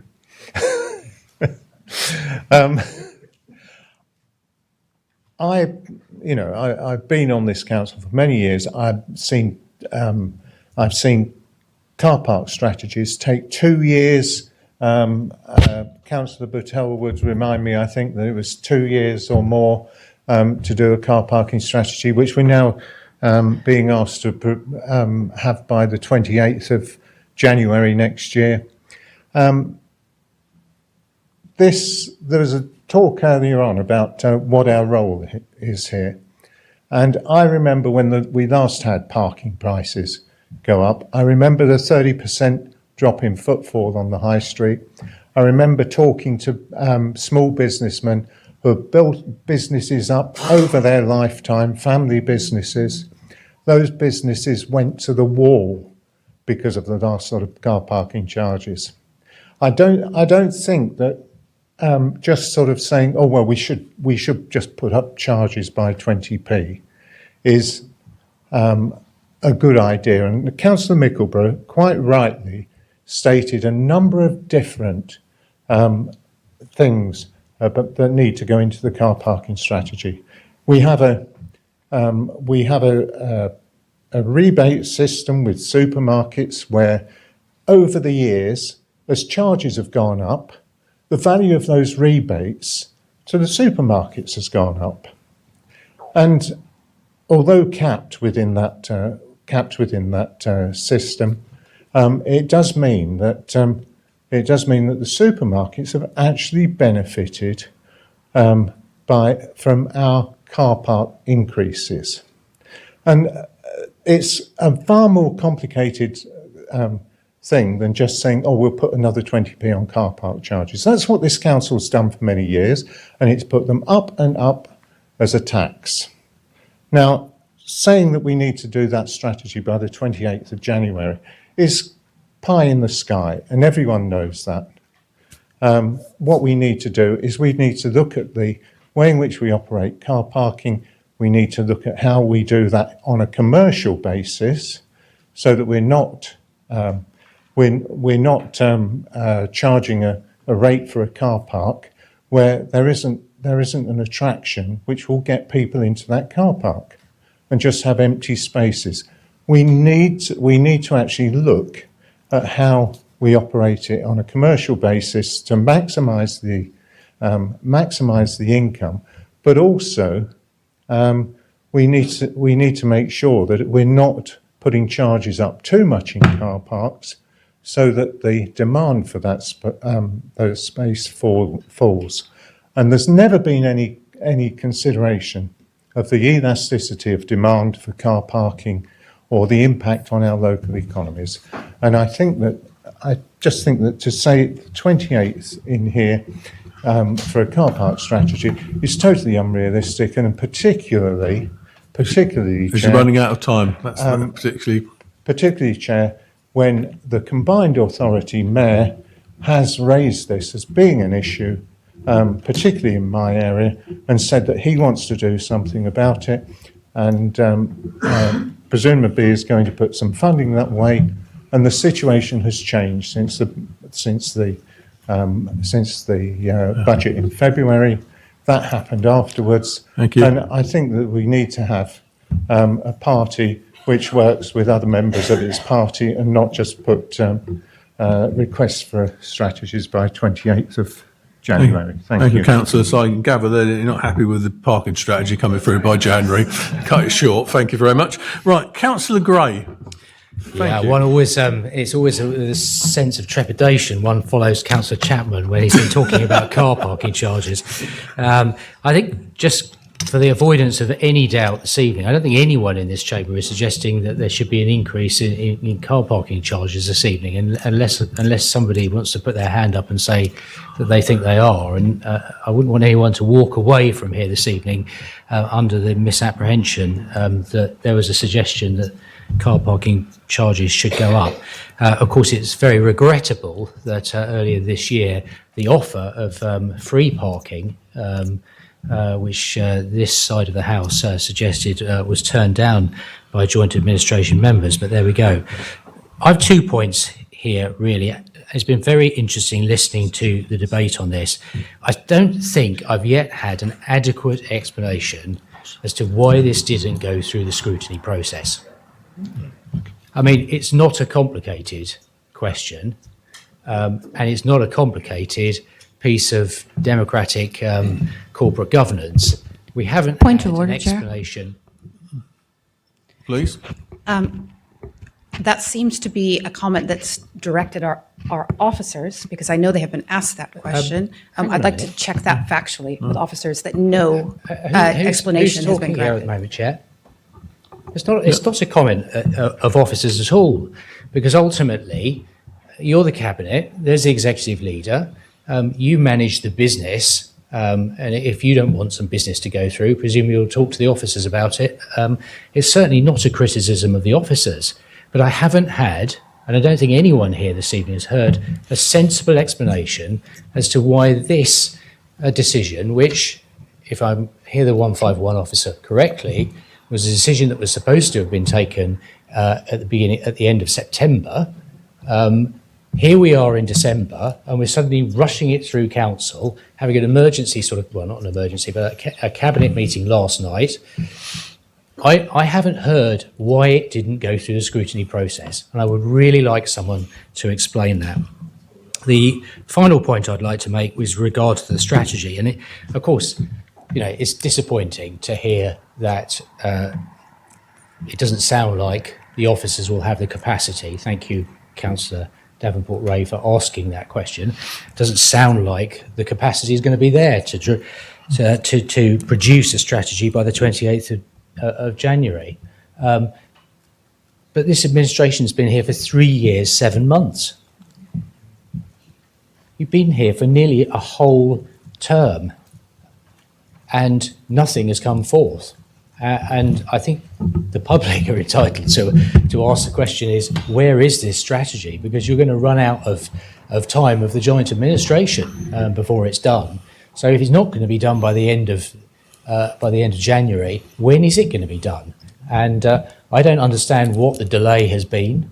Maybe an executive councillor, past or present, can enlighten us as to what's happening. So 3 minutes is up. Happy to hand over. Thank you very much. We've got Councillor Conboy, and then I'm going to start and bring it to an end. Councillor Martin reserved his right to speak, I believe, and then Councillor Jennings. Pardon? Point of order, I'll take that. Under the standing orders, I'd like to just withdraw the last paragraph of the last sentence of the amendment to take out the words "and that the strategy be published no later than 28th of January, due to the new information that was being received from Councillor Mickelberg that it's not going to be used as the basis for next year's budget. That was the only reason that date was in there. Okay.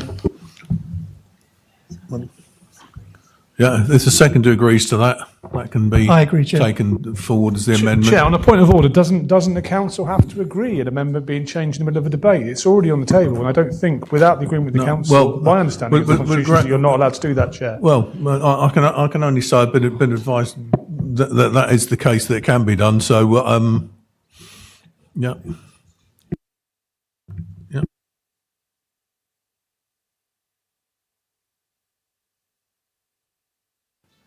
There we go. Under the Constitution, the mover and the seconder can vary that during debate on the agreement with council. So the proposer, the seconder has agreed. So that it's their motion and their amendment. So we're in during debate, but it's not just moved to the vote. It still will only be one. It's not an amendment to an amendment. It's just a variation to it. I think that's the distinction. I hope that makes that clear. Right, okay, so we've got Councillor Conboy, Councillor Martin, who's reserved his right to speak, and then Councillor Jennings, if he wants to come back again, he's wagging his head. Thank you very much for that. So thank you, Chair. I shall keep facing forward. I shall not look over my shoulder. I will be thrilled, thank you. I felt it was important perhaps to come back and clarify, particularly because there had been the question about why we had followed this particular procedure. So in a moment, I'm going to ask our monitoring officer if perhaps she'd just clarify the advice that she has provided to us as Cabinet about our process, because that then set out why we made an executive decision. But just before we do that, I want to be really clear. At no point have we sought not to follow the scrutiny process. At no point did we take a decision not to take this to scrutiny. You heard from Councillor Mickleborough that we took a decision at Cabinet because it was the right, prudent time to do so. Remind me again of the phrase, Councillor Mickleborough, the last responsible moment. I couldn't remember that last night either. It will stick. The last responsible moment. I understand the sentiment that is before us, and I don't have an issue with the sentiment, but I do want to be very clear about why we have followed the process that we have, particularly if the opposition members are not clear about that. So if I might ask through you, Chair, perhaps the monitoring officer could give us that advice. Thank you. If you'd be pleased to do that, thank you.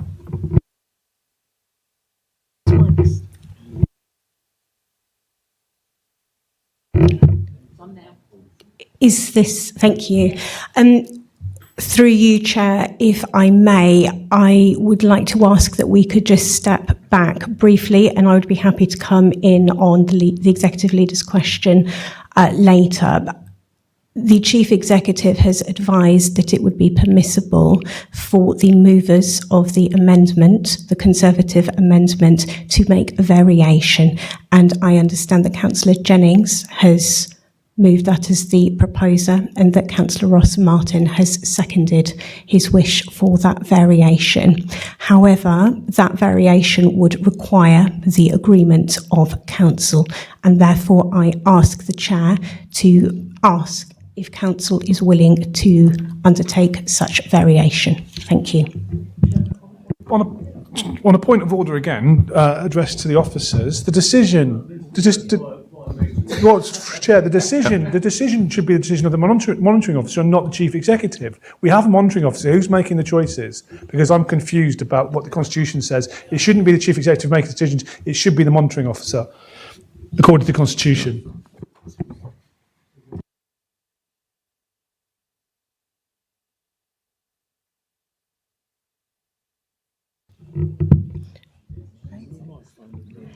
May I, through you, Chair, for clarity, I was repeating the point that was made by the Chief Executive who provided advice.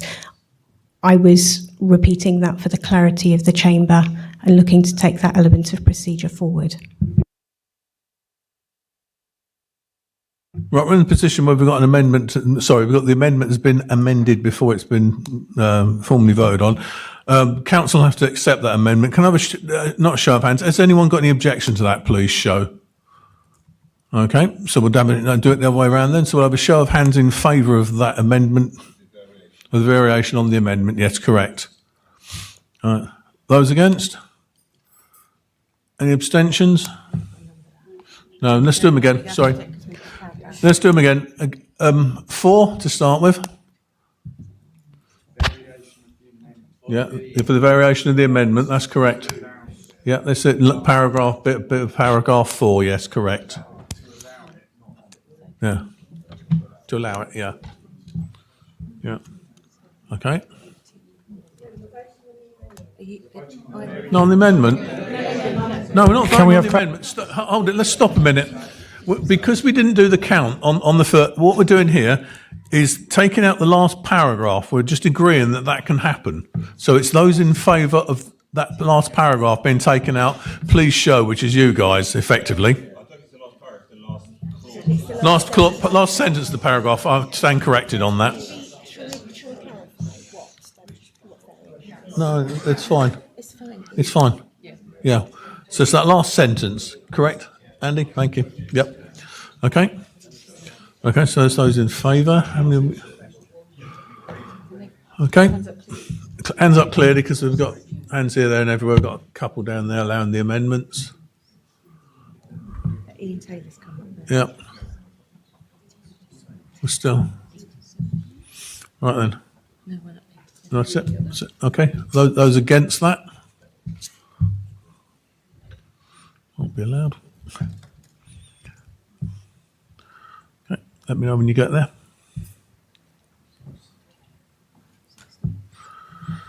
Any abstentions? 4. Okay. Yeah. And the lucky winner is? 17. We're out still. Oh. Has everybody voted, including abstain? Did everyone put their hand up?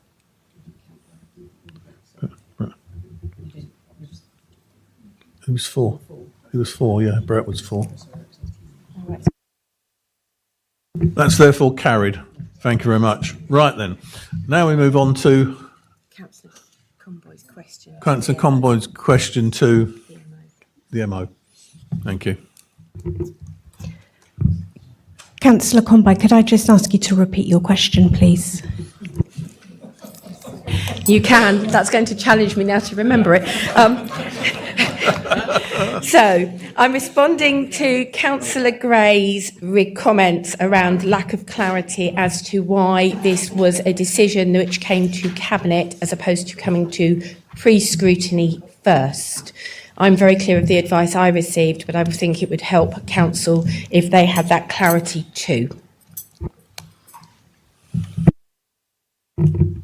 Thank you. The position is that the matter of setting charges for off-street parking is an executive function, and so it came to Cabinet at the point that officers were advised it was necessary.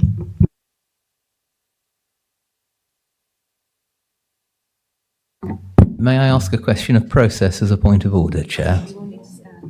Well, if we can get to the point where we get this item moving, if it would help, I'm prepared to. But otherwise, yeah, I just wonder if we might just confirm for members whether, in view of the fact that the amendment that is being proposed has changed, whether our rights to speak reset or not on this amendment, Chair.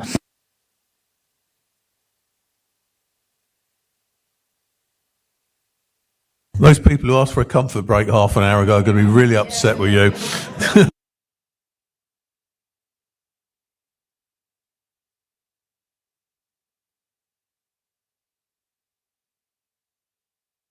Just give us a minute to check that out. I'm back with you.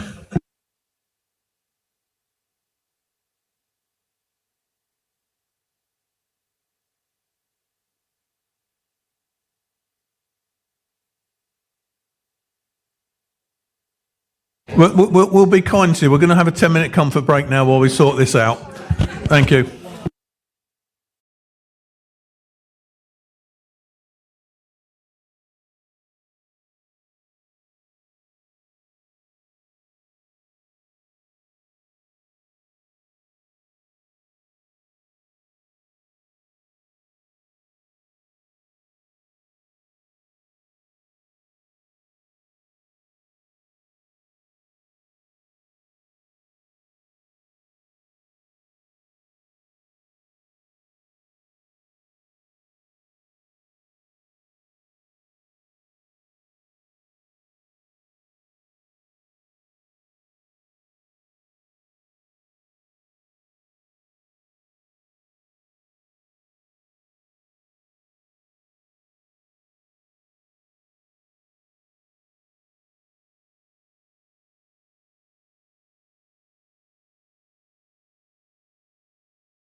Okay, members, we're back online and active.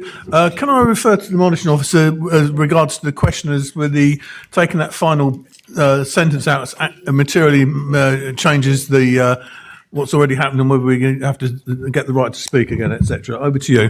Thank you, Chair. Council, I have been asked to clarify if the amendment from the Conservative group, which has now been varied, would mean that speaking rights refresh. I have reviewed the Constitution, and because this is an alteration, not an amendment, it does not trigger a refreshed right to speak. This is in line with the Constitution. Thank you, Chair. Thank you very much. So, Councillor Conboy, are you finished? You're done. So it's. We'll go around the room and everyone can have a go again. Councillor Martin, you reserve the right to speak. Thank you very much, Chair. I'll try and be as quick as possible, and so we can move on. Just a couple of points to make, I guess. I'm glad that we've managed to get the amendment through, and it hopefully will mean that we can open it up and we can get the decision agreed. The biggest reason for me in bringing it forward for ONS to the next available ONS is the only other option for us to bring it to ONS would be to call it in, which would mean that the meeting would have to take in between Christmas and New Year, because they are still working days. So I'm assuming that I'm probably not going to be here, but I'm sure officers and members don't particularly want to give up their Christmas and New Year time. So an easy way of solving that would be to support this amendment, which would see it come to the January meeting, I believe. So I would hope that that is a good reason to help bring that forward and for everyone to agree. Otherwise, Chair, I think we've had a good debate on this so far. I hope we can now... Chair, can I just raise a point of order?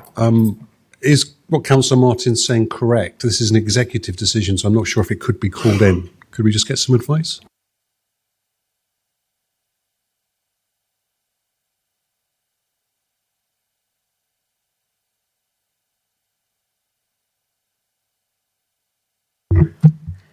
Sorry, through you, Chair, if I can clarify. So, Councillor Martin, again through you, you're referring to the decision of the Cabinet in terms of, obviously that would be the only decision that would be allowed to be called in.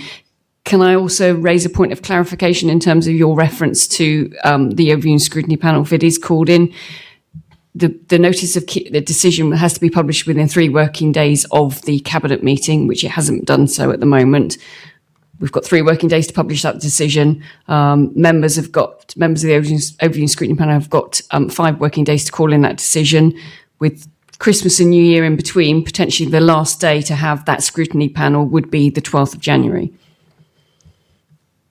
You have to hold that scrutiny, the special meeting of Overview Scrutiny within 10 working days. That clarifies that position. Okay. And can I just check? Yeah. Sorry, may I just check, Councillor Sanderson, the point of clarification around the decision last night being the Cabinet decision that be called in, that's clear, everyone's clear on that? Yeah. Thank you. Right then. Anybody else on this one? Are we? Okay, so we've got the amendment from the Conservative group as altered, which we've now accepted as a council. All those in favour of that, please show.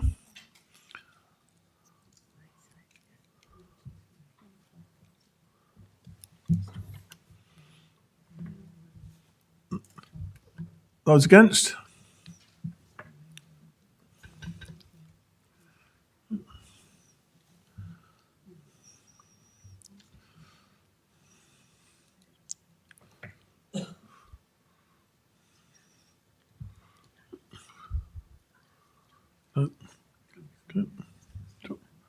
Okay.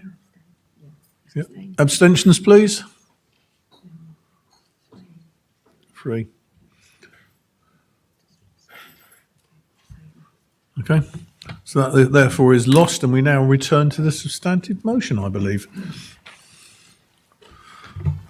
Just on that, because no one spoke on the substantive motion, apart from those two proposing second and reserve right to speak, it's a clear deck. Yeah, which is always the case. Yeah, no. Point of order, Chair. I'd like to ask that the matter be put according to the standing orders. Yeah, you can do that. And it can be put? Yeah, motion put. Yep. We've asked that the matter be put, and I think on that basis I have to put it to the vote. That's it. So all those in favour of the original motion, please show. Oh, but yeah, we've got to do that. The matter be put. Yeah, we've got to do a show on that first. Okay, thank you. Yep. What Laura's asked to do is to dispense with the debate and just go straight for a vote. So we're going. Yeah. Yeah. Yeah, and then we have to have a vote to put as well.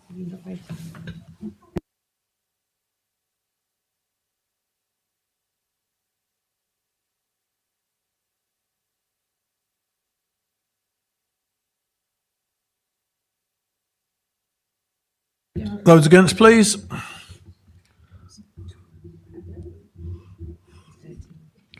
Okay. And So the matter be put. okay, we're now that means we're now the matter to be put. So we're now going to the actual vote. So those in favour of the item as originally tabled, please show.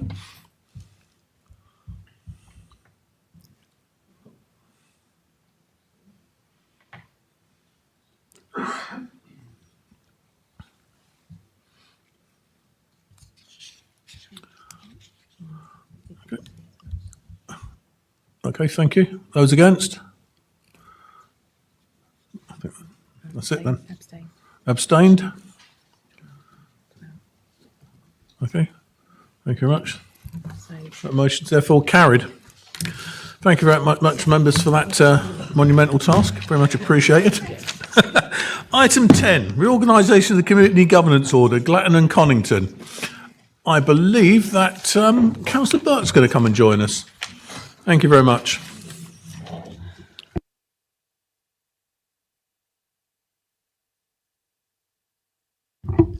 Thank you, Chair. Good evening, members. So this item relates to the Community Governance Review that was requested by Glatton Parish Council to amend its boundary with Conington. Under the Local Government and Public Involvement in Health Act 2007, the Council carried out a CGR following a valid petition. Public consultation ran earlier this year, and we received 82 responses with 53 in favour, 29 against. The Corporate Governance Committee considered this evidence in July and recommends that the Council approve the drafting of a reorganisation of Community Governance Order to amend the parish boundaries as set out in the appendices. If approved, changes will take place at the next parish elections in May 2026. There are no significant resource implications and no impact on district ward boundaries. So the recommendation is that Council approves the drafting of the order to amend the boundaries between Glatton and Conington. Thank you. Any questions from members? No. Councillor Hodgson-Jones? Sorry, Mr. Chairman, on a point of order, is the motion being seconded? That's a good point. Thank you very much for that. Apologies on that. That last item's completely done my head in now. Okay, is that seconded, please? Okay, who have we got? Councillor Conboy. Councillor Conboy, it's fine. Okay, now we go to thank you. Are there any questions from members? Councillor Hodgson-Jones. Thank you. I'm not asking a question. I merely wish to speak on the item, just to reiterate, because I was reminded by one of the reasons why the proposal was put forward by Glatton Parish Council, who initiated this, is that they want to instigate a neighbourhood plan, and because of the location of the parts of the boundaries that are being amended, they wouldn't have been able to carry out their neighbourhood plan on the old boundaries, because those parts of Coningsby, which are still on to the west of the A14, would be contiguous to the area that they're looking at. And so therefore there's a rational reason for the proposal, and any look at the map would show that this is actually a very sensible proposal and it should be supported. Thank you. Thank you, Councillor. Very much appreciated. Any other members? Okay, the recommendations invite the Council to approve the drafting of reorganisation of Community Governance Order for the amendment of the parish boundaries between the parishes of Glatton and Conington. We've got a proposal and a seconder. All those in favour, please.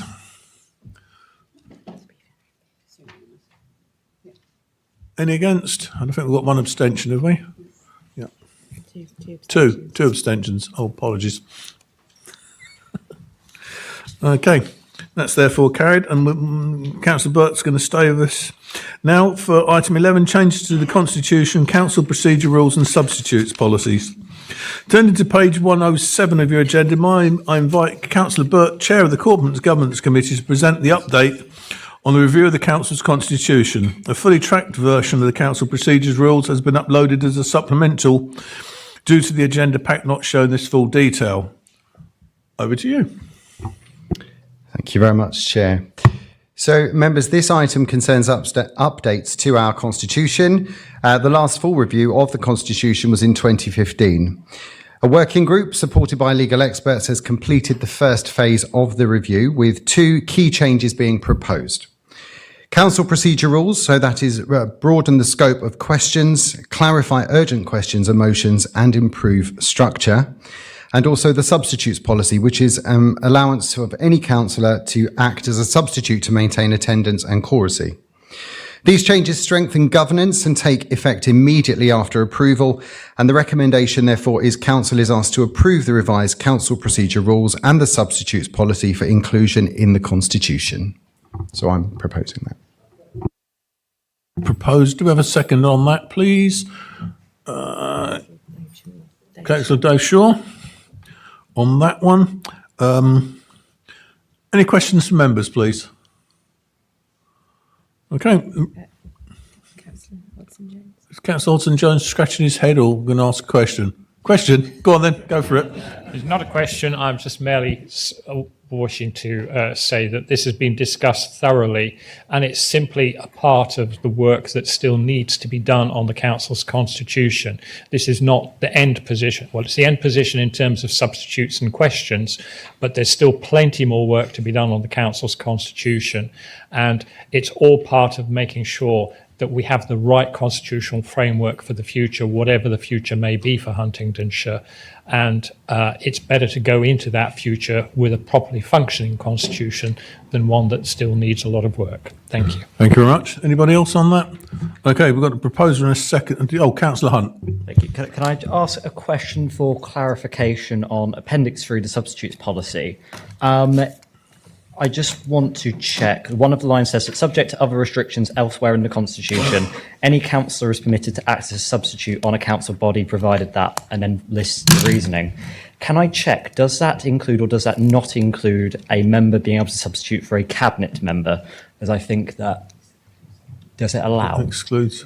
Excludes, perfect. I just wanted to clarify that it does exclude that. In that case, I'm perfectly happy. Okay, proposed and seconded. Can I have a vote in favour of, please? Any against? Any abstentions? Okay, that's great. Thank you very much. Thank you, Councillor Burke.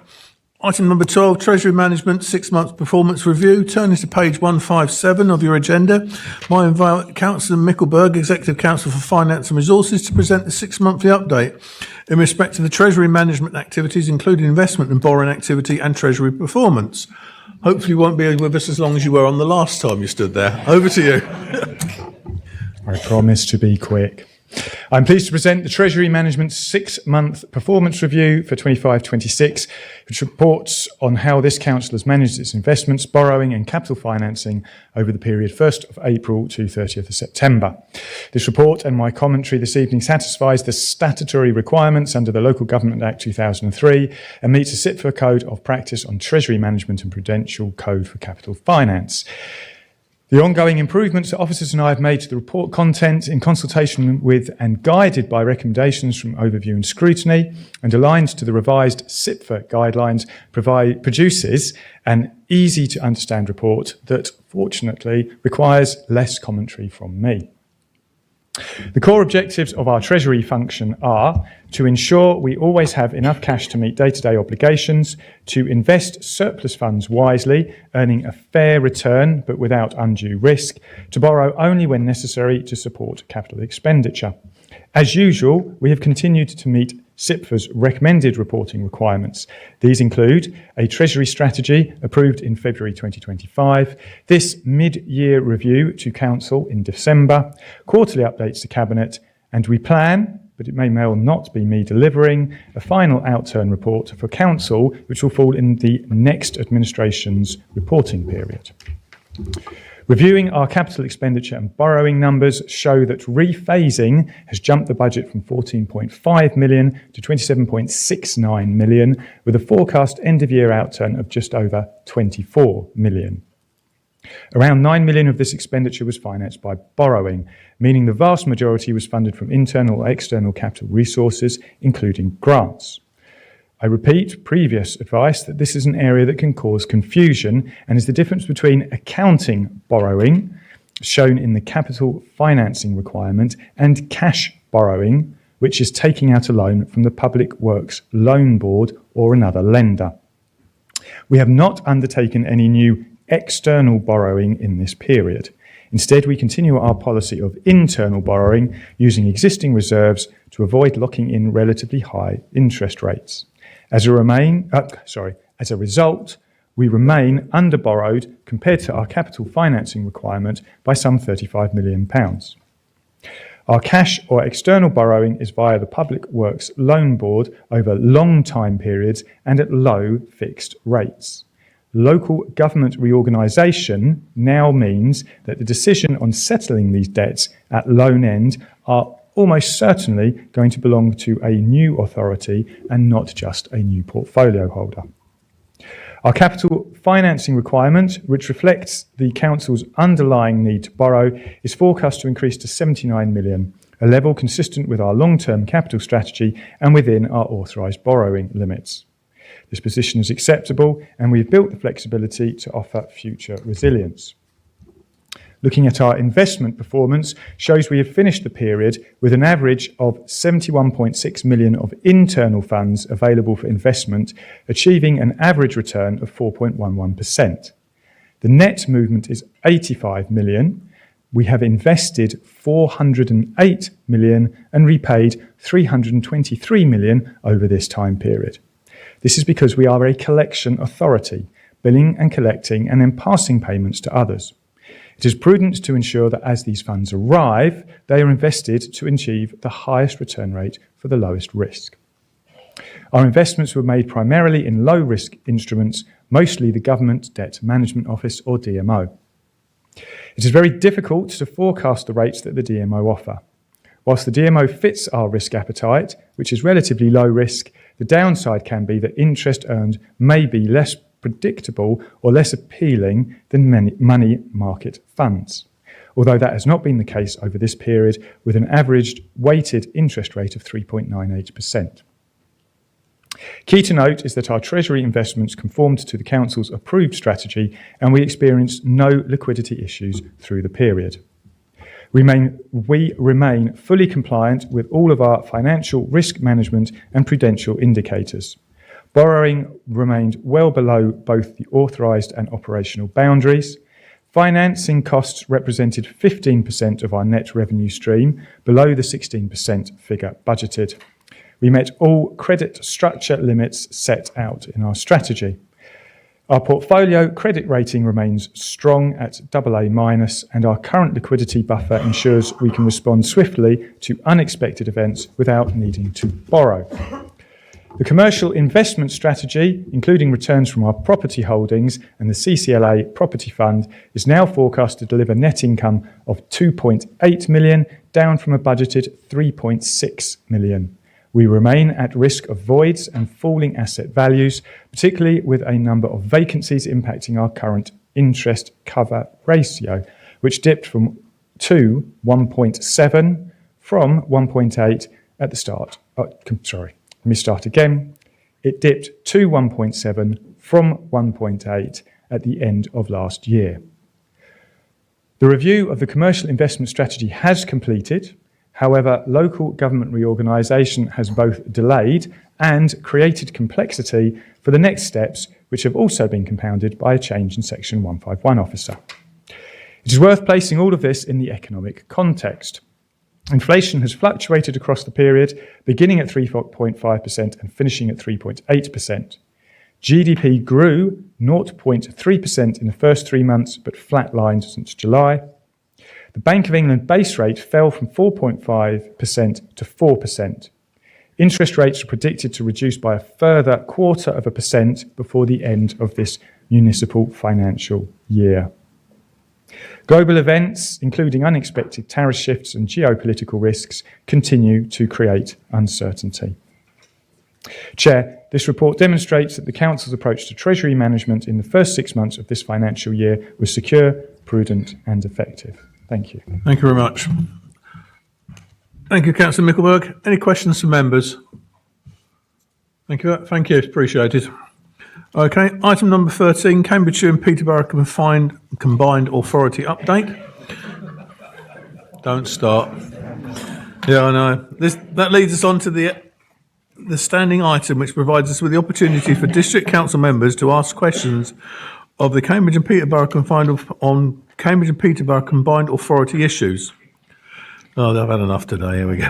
The reports of their meetings are summarised in pages 195 to 218 of the agenda. Any questions? Councillor Hunt, Councillor Gledo. I think probably the worst double act you could physically get. But no surprise about what my question is about, Chair. But my question is to our representative to the CPCA Transport Committee, Councillor Wakeford. So the under-25s Tiger Bus Pass, and you can see mine here, is an incredibly important lifeline for young people in residence in Huntingdonshire, as everyone has probably heard me go on about for the past year at this point. Myself and other members, including, I'm aware, Councillor Wakeford, have been heavily lobbying the Mayor about how important it is to protect the pass in its current form, which includes £1 fares at any time, all year round, and available to all under-25s. There is an extraordinary CPCA board meeting tomorrow where the pass may be extended through to April 2027, with no changes to usability or eligibility. Does our representative to the Transport Committee believe that the board extending the pass in its current form through to April 2027 would be a positive outcome? Councillor Wakeford. Thank you. You tempt me to give a single word answer. I do think it requires, Chair, just to underline, of course, that I think there is a broad measure of cross-party consensus, if not always universal, about the value of the Tiger Pass. Agree with everything Councillor Hunt flagged, so I won't repeat it. It is a matter of record that we have indeed lobbied for not just retention of the scheme, but a consideration of the adverse impacts of losing it before making any decision to not retain it. And we've certainly made criticism when meetings have been presented only with options of cuts. But I am not looking to predetermine my colleague attending council board sitting next to me, but I am optimistic that common sense and goodwill may prevail at the Combined Authority tomorrow on this point. So I look forward to seeing the outcome. Thank you very much, Councillor. That's Councillor Gledo, and then the other person who's indicated on this is Councillor Shaw.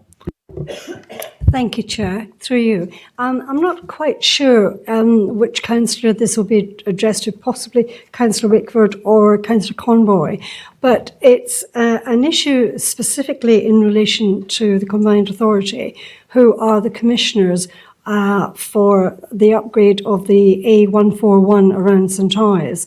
I understand they've actually subsequently delegated this work to the CCC. However, obviously, as they're the responsible authority, there are a couple of issues around the 141 that really need to be addressed, and I'd like it to be taken forward.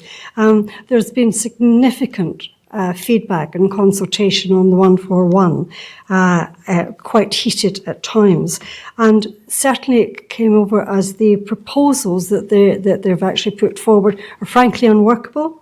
They didn't take account of a lot of the processes, workflow, or and the data. In fact, was data from 2015.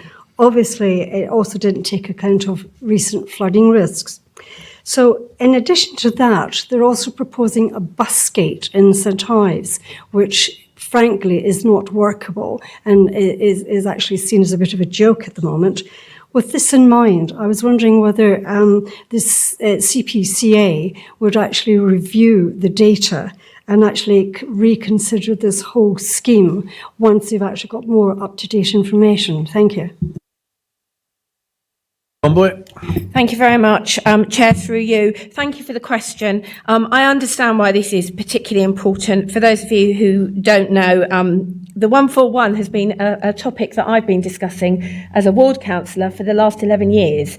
So I have great sympathy and around the concerns around trying to get it right. And I'm desperate to see the project come to fruition, but I'd like it to be the best project we can possibly deliver. I think because we're in changing times between the commissioning of that work and some of the work, I'm going to go into the tome that is the growth plan. For those who haven't seen it, that was launched, that talks about some of the things that will happen around the North Hants cluster and obviously the emerging local plan. I think there is an opportunity. So I have spoken to my combined authority colleagues. There will be a conversation happening in early January. That doesn't mean we're going to postpone it, but it's a sort of just a pause, a sentence check, and also to consider actually how we might move forward, because I think there are lots of moving parts that the last time that discussion happened were not necessarily on the table in the way they are now. I will say at every opportunity, the Chief Exec and I have been out talking about growth, but you can't do growth unless you get your infrastructure right, to the point that I think we're starting to annoy some people. So I apologise officially to anybody in government I've annoyed about it, but I'm not going to stop, and I am going to continue to talk about option E, and option E does need infrastructure. So please let's have this conversation again in the new year. I suspect it will probably not move quite at the pace we would like, but I do understand those local concerns and where we can mitigate and get things to be the best they can be. The challenge will be bringing it in within a funding envelope, but I suspect that there is a discussion to be had about that too, given the changing priorities in our local area. I'm not promising I'm going to solve it all, but we will at least have those conversations. So hopefully that reassures your residents and others across the area that will be looking at the 141 with great interest. Thank you. Thank you. We've got Councillor Shaw and then Councillor Davenport-Ray, and I'm going to close it off as no one else has indicated. So Councillor Shaw, please. Thank you, Chair.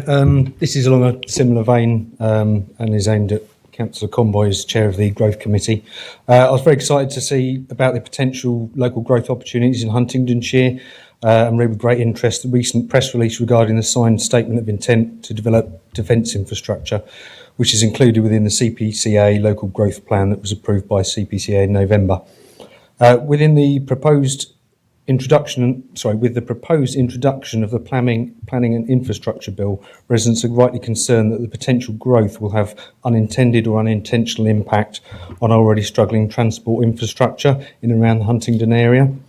In this instance, I'm referring to the poor residents of Hinchinbrook who are suffering on a daily basis, islanders trapped in their estate by a road system that's unable to cope with existing growth and the volume of traffic that it already has, and with the proposed growth will only get worse.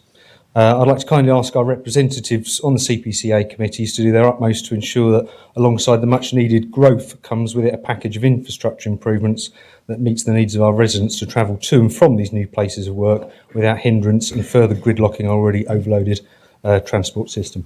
Thank you. Councillor Conboy. Thank you, and thank you, Councillor Shaw, because I had some sight of this. So as somebody who also has to use that road, I got very excited in the last week when somebody in a fluorescent jacket from County Council Highways stopped me and pointed out they have changed the prioritisation on the junction. This is the same junction where we had lots of issues around people not understanding the junction and meeting in the middle.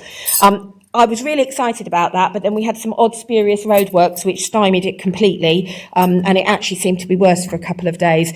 There is still some work to be done, I think, around the sequencing. Of course, when we are in option E, we will have highways under our own control. Sorry, I'm not going to pass up that opportunity.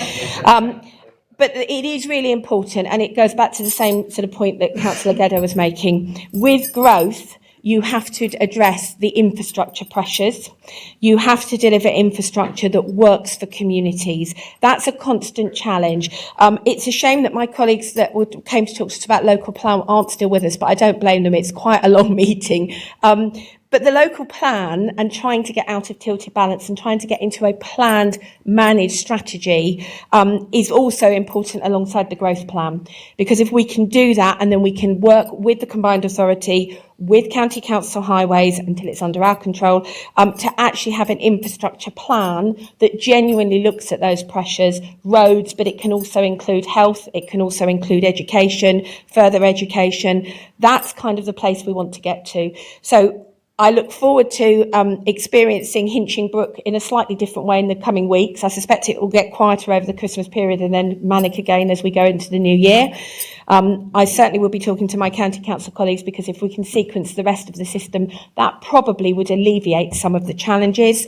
But I take the point, and I think it's a very well made one from both questions. Growth without the accompanying infrastructure doesn't work. However, the challenge is some of that is within our immediate gift, because where we have new settlements or new development, we can plan for that from day one. It is always really difficult, of course, where you have road networks which are in established settlements where you can't suddenly create a new bit of road, but you'd like to. And I better say, oh yes, and I need to keep looking at the chair. Apologies, Chair. I will look forward. I need to sit down. Perhaps that'll come in our constitution change. Okay, Councillor Davenport-Ray, that's the end on this one. Thank you. Thank you, Chair. My question is also for the Executive Leader. Recently, the East West Rail Company announced an update on their preferred route options. Residents in my ward, Loves Farm in Wintringham, were delighted to see that that included a change which would bring the line not just at ground level next to Wintringham, but actually at a flat gradient, which would enable a potential for a future station just outside Wintringham. So my question to the Executive Leader is, will you commit to continue to lobby East West Rail Company and transport ministers, should they come before her, as a member of the board of the Combined Authority, to encourage them to place a station just outside the Wintringham housing estate to help mitigate the continued growth of St. Neots and all of the residents there, especially those that live east of the railway line?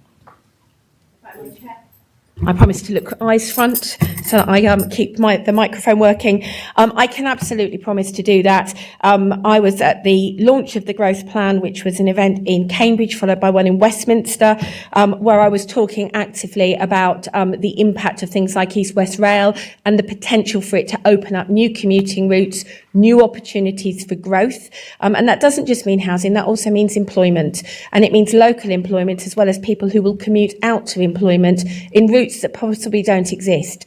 So you will be pleased to know that at every opportunity, I've been talking about East West Rail and the potential benefits it will bring, including a new station. I'd like to think that that's why the gradient has changed in that location, but until I have my next conversation with them, I suspect that's credit I can't claim. But I will certainly carry on, and the Chief Exec is smiling at me because between us, we make quite a formidable pair. At every opportunity, we talk up East West Rail and all options for growth. But I can assure you, Councillor Davenport-Ray, we will continue to make sure that we don't miss those opportunities. And thank you, because if you hadn't mentioned it to us right at the beginning, we probably wouldn't have been dropping that into every conversation we've had with East West Rail. So if there are other members in the chamber who would like us to be dropping things into conversations that are in support of option E, then please would you do so. Very much from that. Okay, next item is item 14, outcomes from committees and panels. Now is the opportunity for members to raise any issues or ask any questions arising from recent meetings of the council's committees and panels. Are there any questions arising from the recent meetings? The same rules apply in terms of the questions as previously stated. No, none on that. Thank you very much. Item 15, overview and scrutiny joint group. There we go. We are to receive the minutes of the overview and scrutiny joint group meeting, which was held on the 12th of November. Are there any questions relating to those minutes? Councillor Jennings. Thank you, Chair. Whilst I totally agree that St Neots Town Council is a very august body, I'm not actually a member of it. I just attend in my capacity as a ward councillor. 2013, I stopped being a member. Okay, thank you. Anything else on that? Thank you very much. So we received those. Item 16, variation to the committees, the membership of committees and panels. We are to note that the appointments to the overview and scrutiny Committee on the Cambridgeshire and Peterborough Combined Authority be varied to appoint Councillor J.E. Harvey as the lead member and Councillor N. Wells as the substitute member on the committee. Secondly, I invite group leaders to report on any variations to the membership and committees and panels as necessary. No, no, no. Laura, you've got a one-man group? No. Okay. Nathan? Do I need to sign the minutes of the O'Neill's group joint group? No, we're just receiving them here tonight, so that's it. Thank you. Okay, thank you very much. That brings us to the end of our agenda for this evening. Our next meeting will be held on the 25th of February, 2026. Can I thank you for your attendance and contributions this evening? May I and Richard take the opportunity to wish each and every one of you a wonderful Christmas and a Happy New Year. Thank you very much, guys.